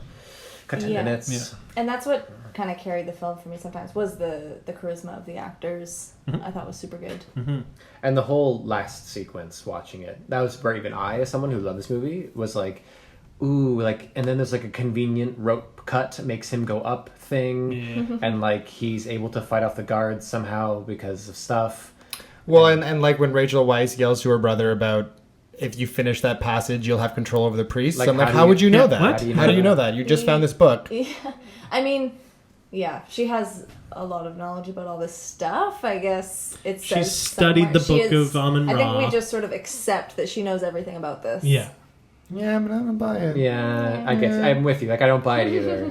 The ending, the last like 10 minutes is really like stuff. Yep. Did you catch that? Hope you didn't a little bit because the movie's over. like despite all the fun stuff of like Brendan Fraser having a sword fight with a CGI group of mummies in a way that's still pretty fun. I loved it. I love that whole. It's fun. It's goofy. It's again, it knows what it is. That's the whole thing. Yes. But it's still a bit like. It's just like, oh, now this, and now he's mortal, and now this, and now, he uses the guards to kill an Oxydamoon, and then he's mad. Oh, but they took his soul, and he's back, and he's dead, but it's collapsing, and it's like, it's cool. Just end. It's like, we're watching the movie, don't worry. You don't need to get so self-conscious. Like, it's cool. I did think that the chariot, like the spirit chariot that came in and stole his immortality or his soul, I thought that was pretty cool. Yeah, that whole like it was a cool great concept. visual. Yeah, I mean the visual, it was CGI, not yeah. so much, I mean it was a but- little cheesy in its execution, but I thought that the idea behind it was pretty dope. Yeah. There's just, I mean, I can still talk about it. There's Yeah, we got time. Keep going. Again, I talked about that I didn't enjoy that in speaking of that self-destruct sequence, the fact that Benny activates it by leaning his bags of gold on like a random lever. It's just like, oh, you really couldn't think of a way for that to happen. For this to happen naturally? That it couldn't be that Emotep reads from the book. It couldn't be that, like, it couldn't be that. I don't see why Emotep couldn't have summoned the destruct of his own domain instead of being like, Benny goes whoopsie on like just like it's literally just a bar sticking out from a nondescript wall. Like it's really contrived in a way that isn't satisfying to end a movie. Well, I thought the mechanics of that city in general were a little problematic. I mean, just the fact that it's supposed to be this kind of like secret fabled city that is revealed to people by sunlight. Was that the whole idea? It's like by the mirage. Yeah, at a certain point, Is it like- when the sunlight hits a certain... But it just seemed like it was just like no matter what time of day it was just visible. It didn't seem like it seemed like it was revealed by the sunrise, Yeah. and then it was there. Yeah. Yeah, the movie does this a number of times where like the first time they get to Hamunaptra that we see them get to it, it's by waiting for the sunrise to reveal it, like it's a mirage reveal. And then later they come back and they just like fly there. Yeah. Yeah, And you're like, oh, so it's just there? it's just there. It's as opposed to being shown the way by this mystical event. It's supposed like you can only get there through that sequence. Well, yeah, because they have that moment where Brendan Fraser's like, "Here we go, we're about to be shown the way," and then it literally just like reveals the city. There's no like path outline for them. It's just like, and there it is. there it is. And then they have a massive race Yeah. to get there, and then they all camp together. Yeah. Yeah, who It's won that silly. race, by the way? The camels Evie did. does. Yeah. And also, where did Evie get those gigantic fucking mirrors that she's playing with in the next scene when they first get Shut to... up, Daniel. That's where. It's okay. They were lying around. The plot needed them. Yeah, But they don't use them. She uses them. No, she doesn't. When they go down underground, there's a different set of mirrors Right. entirely. But I think that's sort of like the lead-in to heads up. She knows about sun mirrors, Yeah. and then they find the real ones. Because she All right, studies all sun right. mirrors. They I'm not were really defending it. I'm just Okay. Yeah. yeah, Stop they, defending it. A bad they plot were point, around. Miranda. She knows all the stuff. Why did Benny make fun of Rick's camel, but Benny was also on a camel? Why? Because Benny's a douchebag. Yeah, That's He's why. a douchebag. That's He's a his dick. role. Yeah. I think He's he a was- good douchebag. He was kind of one of Yeah. my favorite characters in this movie. Oh, absolutely. Yeah. The way he walks and stuff is very funny. Like He's a Yeah. cartoon. he's a cartoon. He's a cartoon. And he's like constantly like whenever it's like dropped from like something, he like his hat is askew and he's like rolling his eyes up into his skull like it's a wave. He's like wowie wowie. Okay. But it's like at least a little fun. From moment one, he's a cartoon. Oh Yeah. But it's like but the way he speaks and stuff, like it's great. Yeah. And I kind of like that our main guy, what's our main guy? Brendan Fraser. Yeah. That Benny is Jinx. like a pest to him. Yeah. Yeah. But it's not like, oh, my nemesis. It's like, oh, Benny Yeah. again. And when he knows that like he'll never see Benny again, he's just goodbye, Benny. Yeah. But he still tries to save him. Yeah, that's Yeah. the thing. Like yeah, which was a nice moment. he'll like throw Benny off a boat, but he wouldn't like condemn him to die. No. Yeah. Yeah. I also got so much. Oh shit. Okay.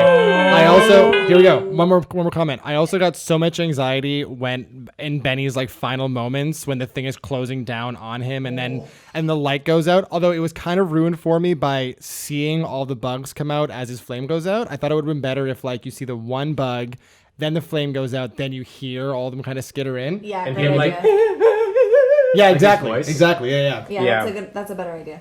okay, so You should let them know. Oh, I wrote such an angry email after this movie. if Lucas and Spielberg could do a re-CGI version of this movie, please.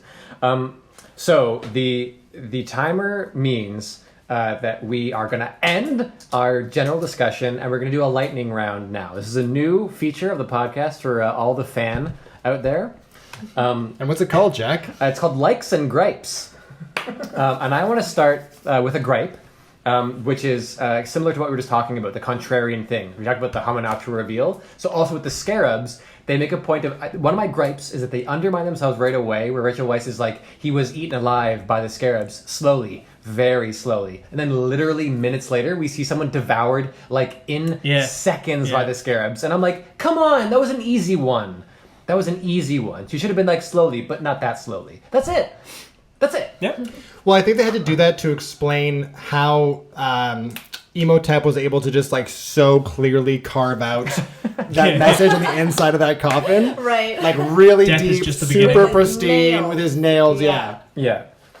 I have a couple likes also I want to say. Just Like go, man. what? Rapid fire. Here My we go. likes for Brendan Fraser for being a fucking really badass to me, like star, like action, like person in this movie. Yeah. Is that chair throw?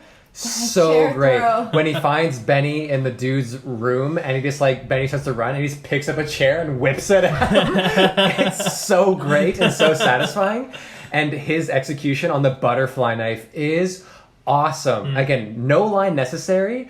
The brother, might as well just call him Nigel. He's a Nigel through and through. Is like gets a scarab in his skin. He's like, help, help. And he's like, do something. And then Brendan Fraser just pulls out a butterfly knife, like, and he's like, not that, not that. And just cuts into him and flicks it out. I'm like, oh, Brendan, these little moments that you're doing, and I don't really see him as an action star, but he is for me like above most of what I like. That's what I want in like an actiony type star, Right. where you can execute the things. It's like what the satisfaction we get in like a John Wick, where it's like Keanu Reeves working on the stuff Right. and making those real moments work. So those are some likes. Leading into a gripe, when he does cut that scarab out of his skin, there is no like bleeding or bandage or limits keep that PG-13 of rating. movements. Yeah, it was really that. Yeah, I agree. I'm going rapid fire, so anyone else? Yeah, like the City of the Dead was, they actually built the entire set into the foundation of a dormant volcano, or like an ex volcano. Ooh, that's cool. So yeah, that's fucking awesome. That's Cool a fact, like right Sean. there. Gripe. Let's throw down some Gods of Egypt. The entire film. Daniel. Okay, I'm just going to go through the notes we haven't talked about yet. I have, why was Brendan Fraser being hanged? It's explained by the comedian guy saying he had a very good time. I'm assuming he raped somebody? I'm not really sure. Oh, that's a stretch, but What else was... Yeah.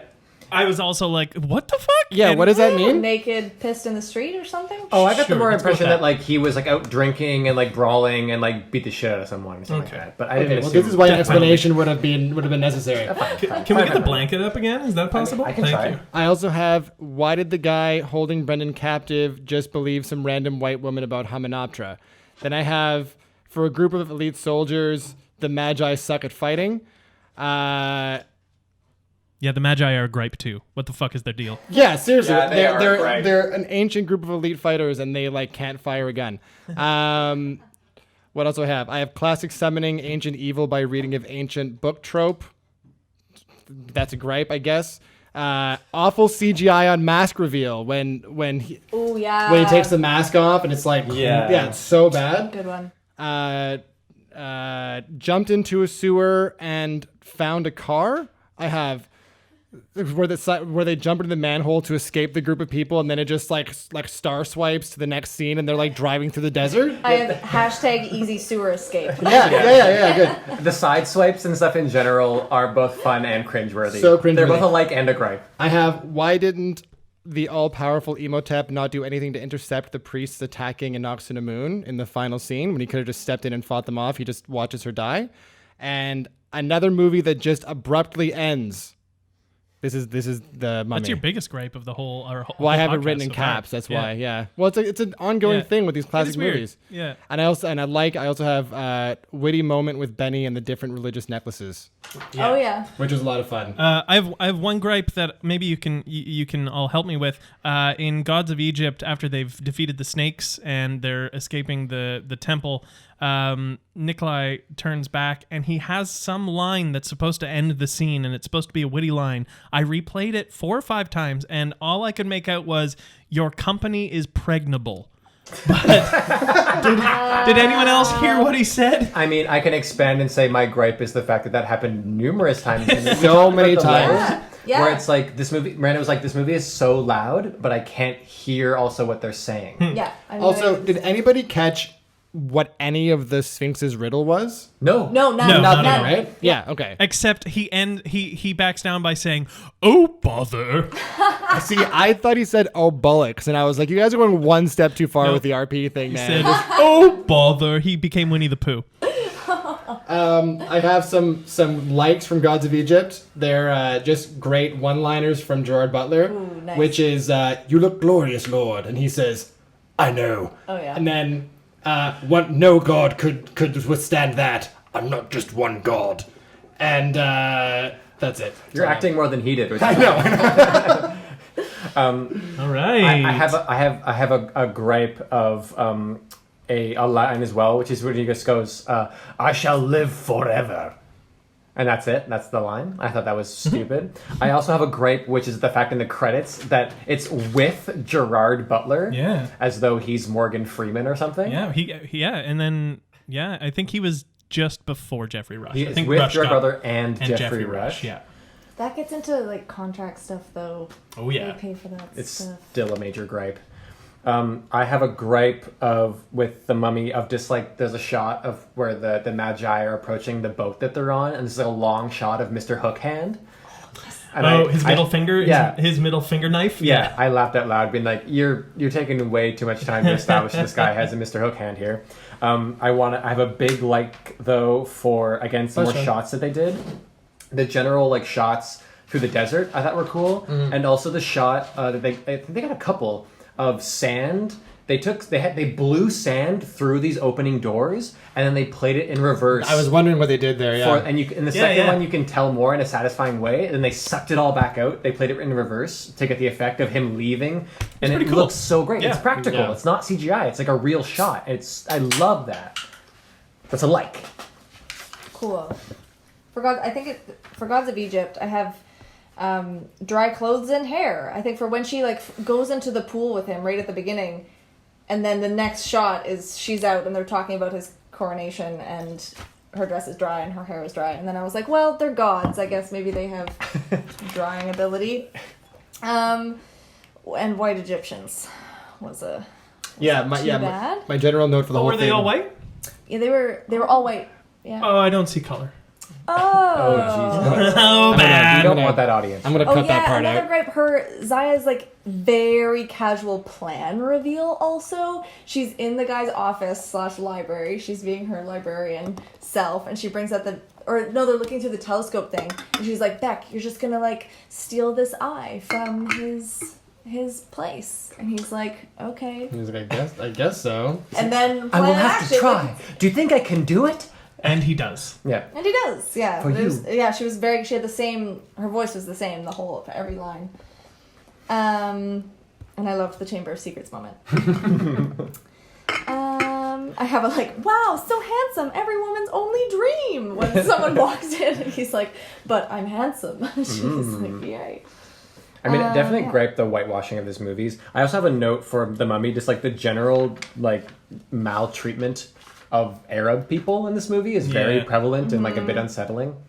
All the Arab workers that they just mercilessly have slaughtered. They murder or become zombies, Yeah. or the one that has lines is yalla yalla, and spitting on his camel, and I mean, he's a fun character, but they needed some. I guess there was the dude who was Rachel Weisz's boss, who was a very classy, elegant man, but also in a British way. So Yeah.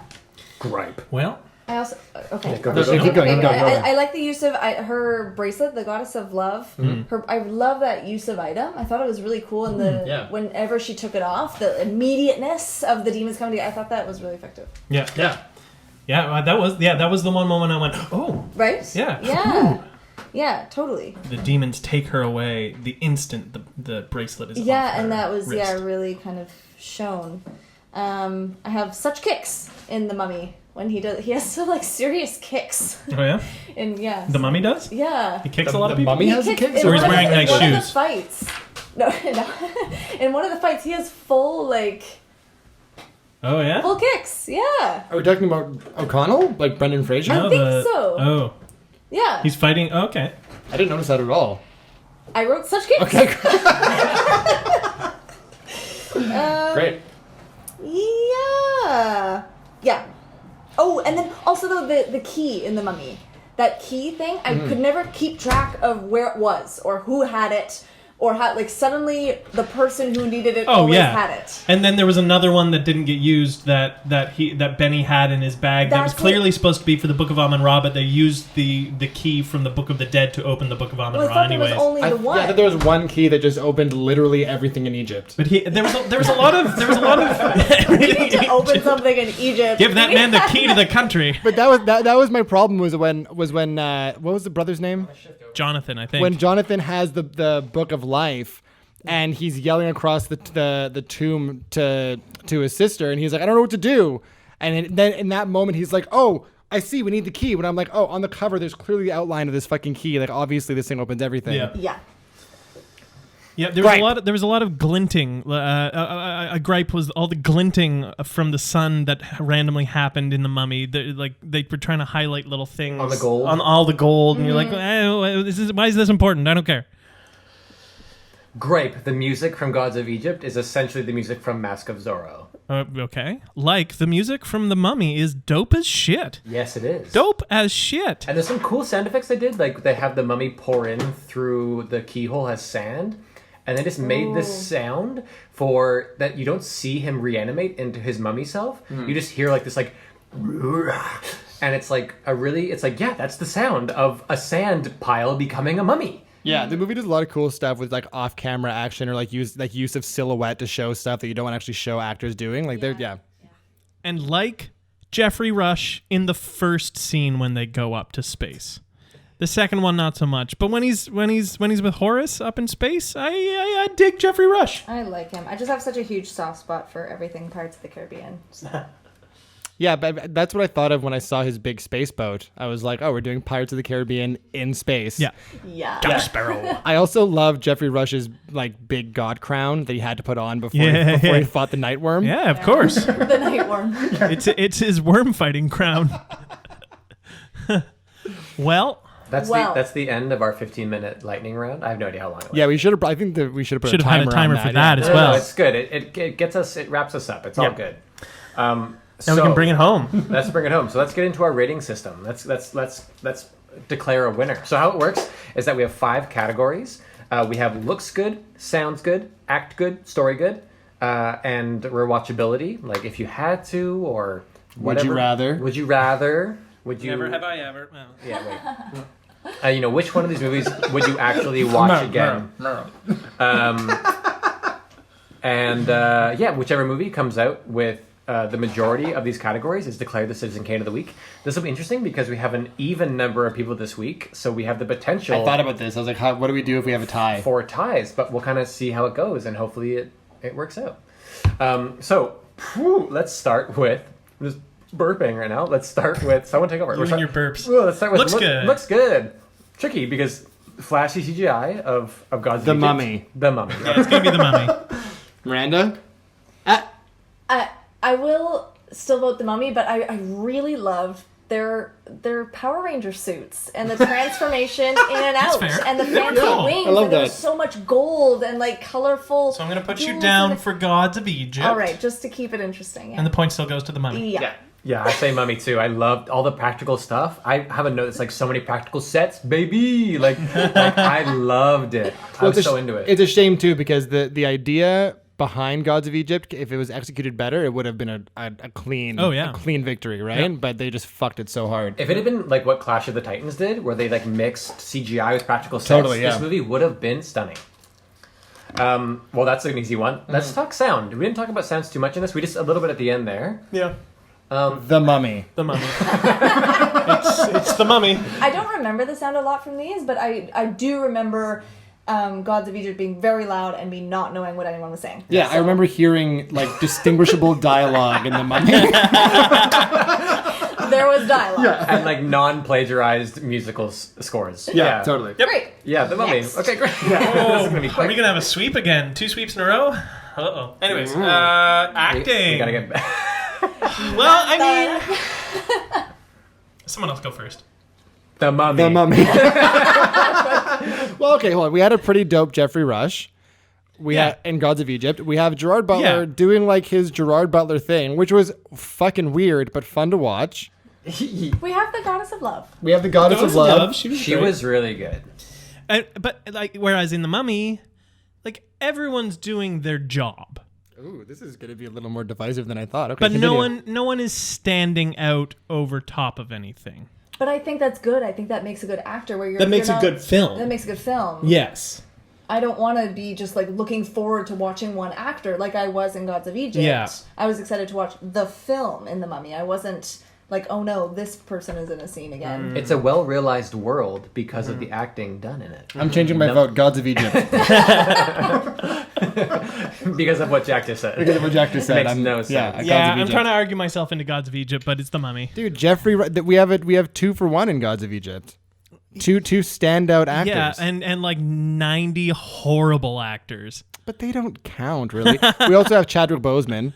Who's not doing a good job. How They dare gave you. him a terrible dare you role. say that? It's a point. It gets a It's point. Chadwick. It's Gets Chadwick. a point. It's Chadwick. This should No, not have it's- been the film we watched with Chadwick.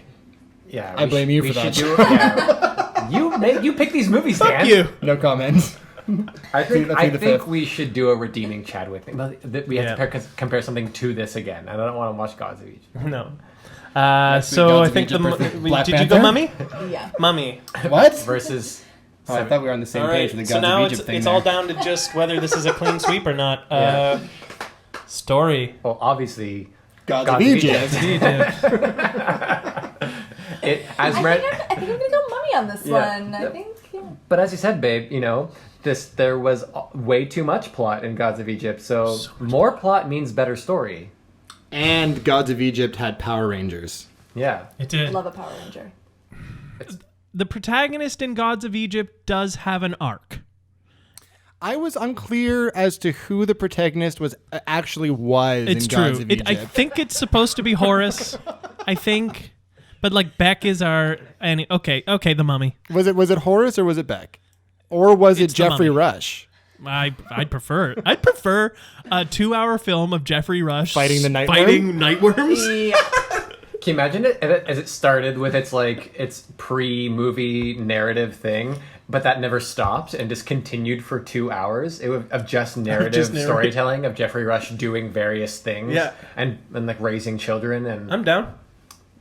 but break the mold, folks. I also just want to track how many movies about ancient cultures we watch that start with narration explaining the backstory. Yeah. Yeah. Yeah. All of A them. lot of them. Yeah. Yeah. You got to cram all the information in so the audience is like where you need them to be, and it's just Right. bad. Well, I It's think- funny in Gods of Egypt though, because then the narration because it was the voice of Beck.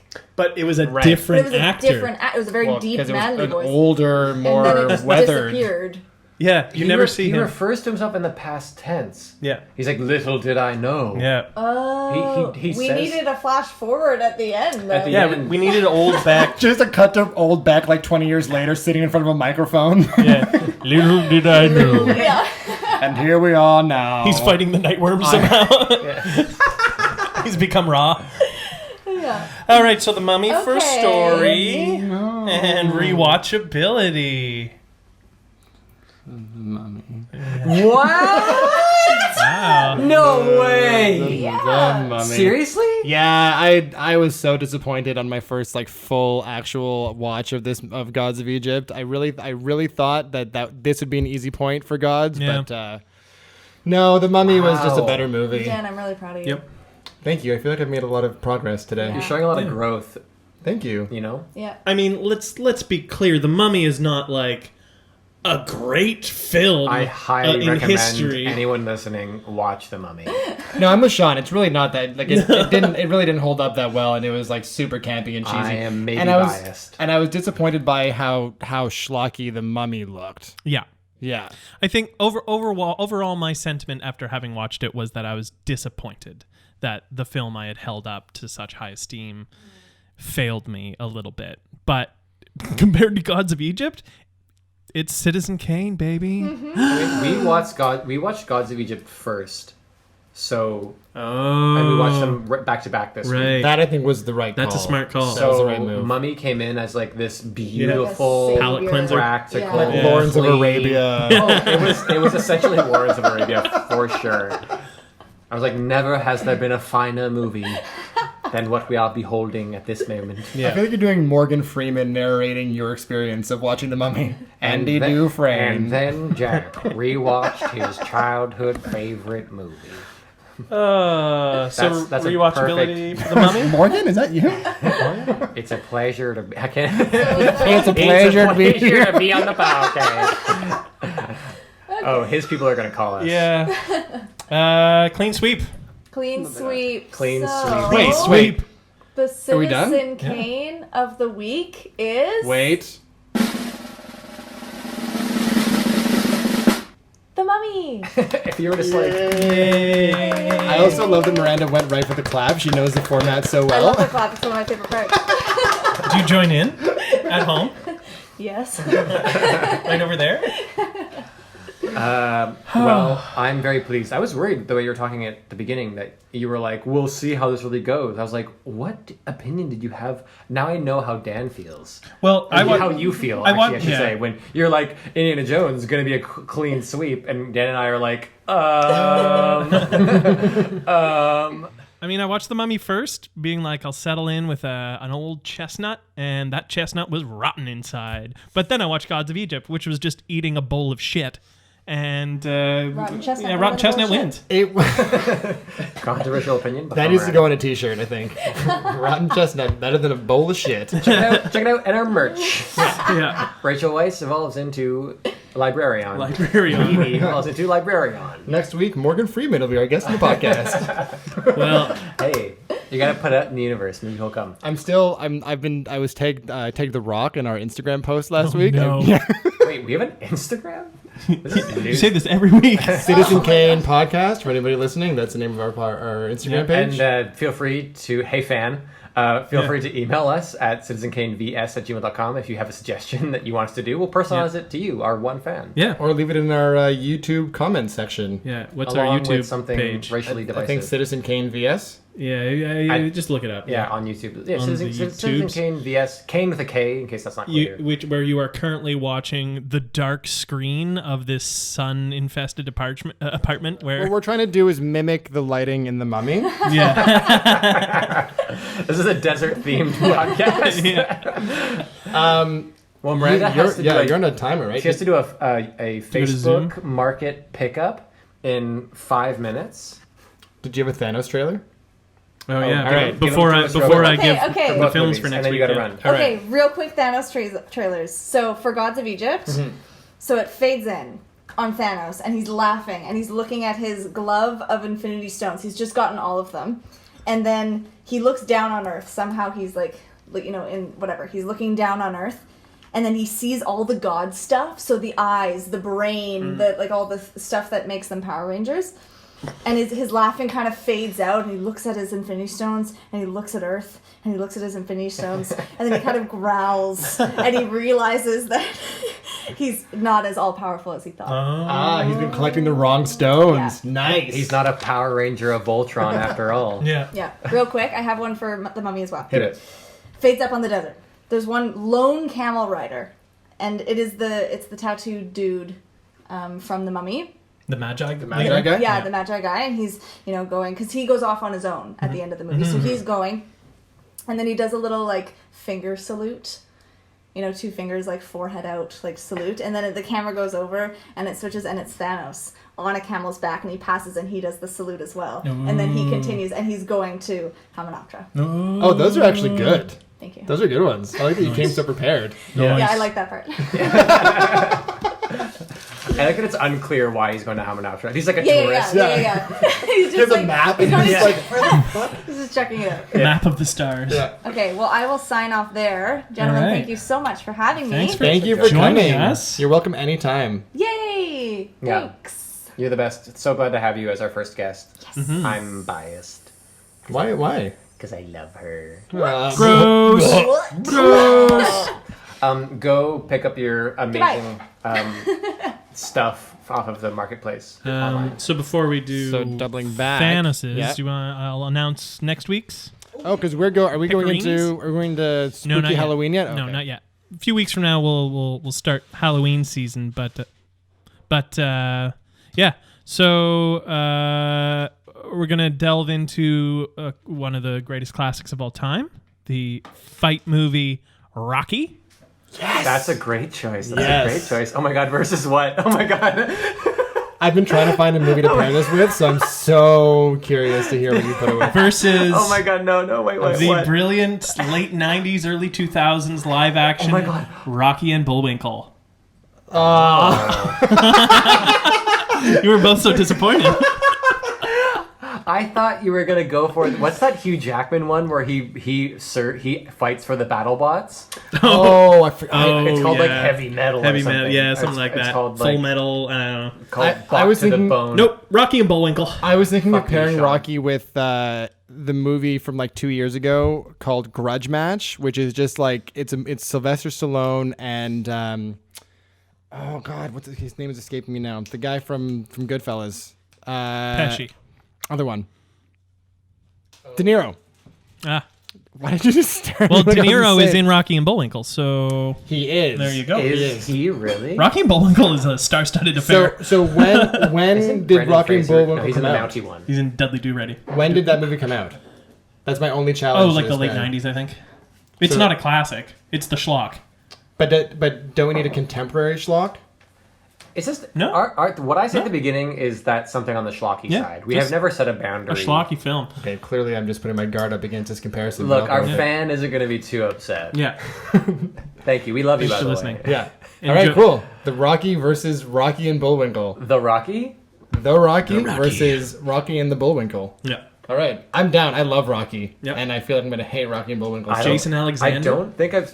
Oh my god! I don't think I've seen it all the way through. So it's gonna Rocky? be. Yeah, I think it's one of those movies that I saw like on various movie networks as a kid, or like just growing up, I should say.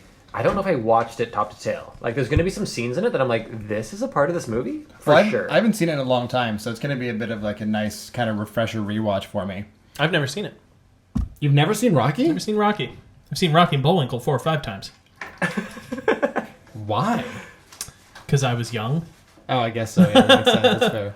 I was a child once, actually. Also, something that I remembered while Miranda was giving her Thanos teasers in Gods of Egypt is the idea that he didn't kill all the gods after all, because they're all in the final No, scene. they all just came back to life. They all just came back to life when they Yeah, put 'cause- the yeah. organs back in their body. Because fuck you. Like he just took the wings from the woman of protection, and he took just the took brain. The brain out of Thoth. Thoth. Yeah, but like he was still like alive after, I think.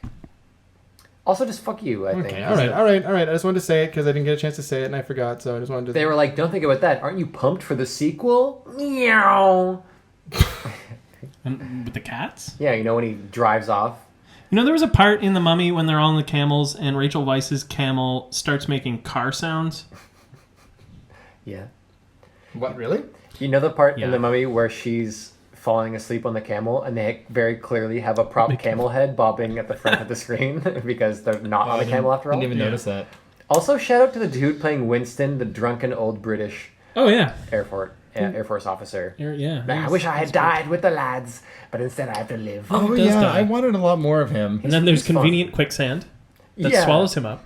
There's like that thing of like, as a kid, we all thought that quicksand was going to be way more of a problem in life than it actually turned out to be because of movies like this. Not a thing. It's not a worry. It's fine. Thanos? Thanos. I think I wrote one. knows? Yeah, I'd have something kind of... Which movie do we want to start with? Is there a movie that we want to finish strong with that you want to go second? I don't care. Let's start with The Mummy. Do you have one for The Mummy? I mean, can you help me? I have one of the, sometimes we have an idea that to be flushed out. Mm-hmm. Maybe this is me because I mentioned how Brendan Fraser just nailed it for me as as a hero in this movie in many ways. Just like in the way not how it was written necessarily, but that's how he did it. I'd be down to see like Brendan Fraser as Captain America. That there's some sort of spin-off where it's like in World War II and it's Brendan Fraser. Captain Canuck. Yeah. He's Canadian, right? Yeah. Yeah. Captain Canuck. Captain Canuck. Oh, there's like a thing where he's in W2 or something like that, and Right. then he finds the shield and he's like, this does fine, and he throws a chair at someone, and he throws the chair at the camera, and it cuts to black. So yours is more of a new Captain America trailer than a Thanos teaser. Yeah, and then the cut to Thanos being making eggs. Yeah. Great. For Red Skull. And Red Skull's like, there's this new guy at work and he's just constantly They in had my a way. water cooler. Yeah. He's like, oh, well, yeah, I'm glad you came over. This is Thanos. Oh, I'm glad you came over, I just want to make sure you're getting through this tough time with the... Yeah. Yeah, but I keep having these captains of America and of Canuck. Canucks? I assume this is like a lumber cutter? How do you like your eggs? Over easy? So that's my pick. I've lost track of who's who in this scenario. Go Dan! I'm also here, and I met with your teaser. But I like your jumping into the scene. Thanks for that, though. I am also Dan. Just like the most nervous German. So for The Mummy, I have fade in the lights. So we're black screen, and the first light we see is a hole bursting through the wall of the tomb with all the gold in it, where we last see Benny die. And it's Thanos and his group of people, and they're scavenging through all the gold to find the golden Infinity Gauntlet that's stuck in the mountain of gold somewhere. And he looks around and he notices all the beautiful like headdresses and jewelry and crowns and stuff left around. And then we cue like a really cheesy 90s montage of Thanos just like trying on different Egyptian clothes and headdresses in the little mirrors that they had in the tomb. And then like maybe he finds an Infinity Stone in one of them or something, and that's it. Sure. Yeah. Can Benny's like juicy scarab-eaten corpse be a part of the montage? I feel like somehow Benny's still alive. No. He's dead, and Thanos takes a hat off his body and that's one of the things he tries on. Yeah, the fez. Yeah.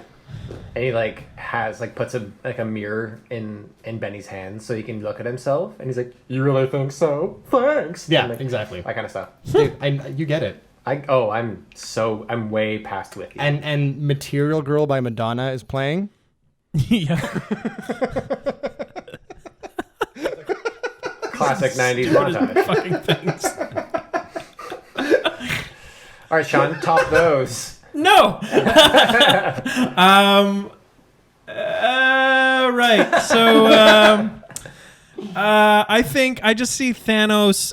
He's murdered the museum curator and he's disguised him because he knows this like hot librarian chick knows the location of the city of the dead somehow. And so it's just him in all of the museum curator's clothes, but they're all really like too tight on him. And he's really trying his best to pretend to be the museum curator. And she's just not quite getting it. That is my trailer. She's just not quite getting it? Yeah, he's interacting with her. Yeah. So.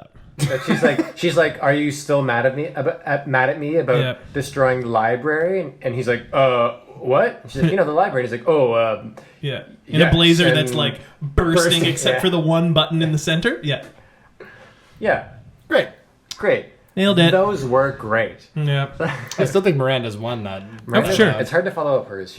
Although I am partial to my montage of changing clothes. She had a nice touch of just saying like fed up on. She is clearly like a real fan of the podcast, which I really appreciated. She came prepared. She had notes. The way that she was presenting stuff was totally in line with the style of the show. It was great. She's a fan. Yeah, she's a great guest. She watches the movies, and that makes a big difference. So if you want to understand how this podcast might be enjoyable to you, take this up as an opportunity to watch some movies. Okay, so I don't know. I'm like pitching to 50% quality movies. Yeah, if you listen to the minute 50 mark, this is my chance to grab you. Some episodes they do. Yeah, you said that last time we talked about this, you said it was 30% of our viewership stays till the end. Yeah, on some episodes. Some it's all the way through. So thank you, Samantha. Yeah. Can you imagine if her name was Shout Samantha? out Samantha. That would be incredible if her name was actually Samantha. But you're a Samantha to us. Mm-hmm. So Gods of Egypt, mine is based on the fact that Horus's eyes, like all of their brains and stuff, like we talked about, they already look like versions of an Infinity Stone situation. Totally. So there's the whole thing where Beck throws the eye, which I kind of like that he throws it and it's not a perfect throw. It misses because he's falling. And it doesn't go straight to Horus. It goes off of the side of the building. And Horus chooses to save Beck. And so my thing is this cuts to like Thanos as like a villager in this place, wherever it is. It's not, never said it's Cairo. It's just like ancient Egypt. Yeah. Being like, oh, like running, like seeing the worm and being like, oh, oh. And then the eye falls, like he's like into his hand essentially. And then him being like, oh, and like trying to like stick it in his gauntlet, like ting ting ting ting ting ting ting, and like each of the different holes, and it doesn't work. And he's like, ugh, and he like throws it off to the side. Mine's similar to that, but he has all of the body parts in front of him, and he's got the Infinity Gauntlet, and he's trying to like jam Thoth's brain into one of the holes. He's not fitting. And the wings, he's trying to like attach the wings to his gloves somehow. That's pretty good. Yeah. Mine is less of a Thanos teaser. Sorry, I just like there's a side of our Thanos developing that he's like a bit OCD. That he's like compulsively trying to stick things into the gauntlet. Damn it! That there's an overarching theme from all these trailers that he doesn't actually know what fits into it. No. He's just been trying stuff over the years until he finally gets it right in the Marvel movies that we see. Anyway, I find it very enjoyable. Yeah, so sorry, great. Dan, go ahead. No, it's okay. Mine is actually not a Thanos teaser at all. Thanos is not a part of it. It's more of an introduction to an alternate timeline in the MCU where we see Tony Stark is in the desert for some reason. And I mean, Iron Man 1. What's that? Iron Man 1. Yeah, but like not with a bunch of like military people. He's kind of, yeah, sure. Let's say it's the opening of Iron Man 1. And instead of getting blown up and taken hostage, he's just walking through the sand and trips over like a golden boot sticking out of the sand, and he dusts it off and finds basically like a fossilized armored god. Power Ranger? Yeah, exactly. Yeah. Which he takes back to his lab and then reverse engineers to find the technology for the Iron Man suit. Ah, there we go. Yeah. Nailed it. That was it. And then this is like it's like a pre-scene to him trying out the suit where he's like flying it, and it's actually like a full Raw outfit. It's like wings. He's like, are you filming this? It's like that whole scene again where he's okay, testing, Raw, like Horus suit 1, and then I don't know what happens. No, it's great. And I feel like he has Thoth's brain just kind of like strapped to the top of his head. Yeah. Like with a belt. Oh, delightful. Well, great. Cool. Well, that was fun. Yeah. Yeah. If you're watching this on YouTube, we're sorry. We don't know. We can't change how the sun works. Yeah, you for sure can't see us anymore, I don't think. You can see too much of Dan's forehead. You It's can see so shiny. You can see none of me. I don't have curtains. I've been behind my pop filter for the entire episode. I've loved watching you just like slowly get sick of the leaning into it thing and just pick it up and Put it on my gut. Yeah. yeah. Put it on my gut. So, thanks for listening, as always. Or if you watched, I mean, great. Thanks for watching for some reason. Or just like, But really, why?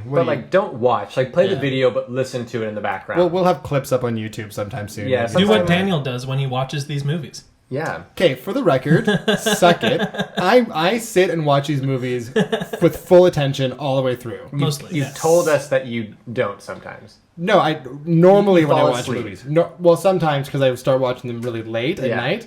But like more often than not, I'm watching them all the way through on the couch. I'm just saying, generally, when I watch movies, it's background noise. You know what? A moment of awakening when I was talking about how The Mummy, the ending really doesn't hold up, especially, was I intentionally played The Mummy second also because we had to watch them both last night, and I knew if we played God of Egypt second, Miranda would fall asleep probably halfway through. Yeah.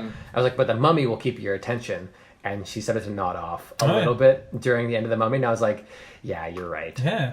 Yep. Well, both. Like, I mean, It's not as consistent clean, and no. fun. Like, there's the fun him sword fighting the CGI mummies. she's But back, You still recording? still recording. we're just finishing. Just about done. Yeah. You want to add to our play out music in some way? Ooh. Like some guest host acapella. Yeah, sure.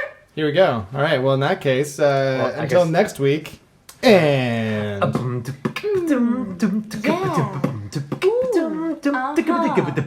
Yeah.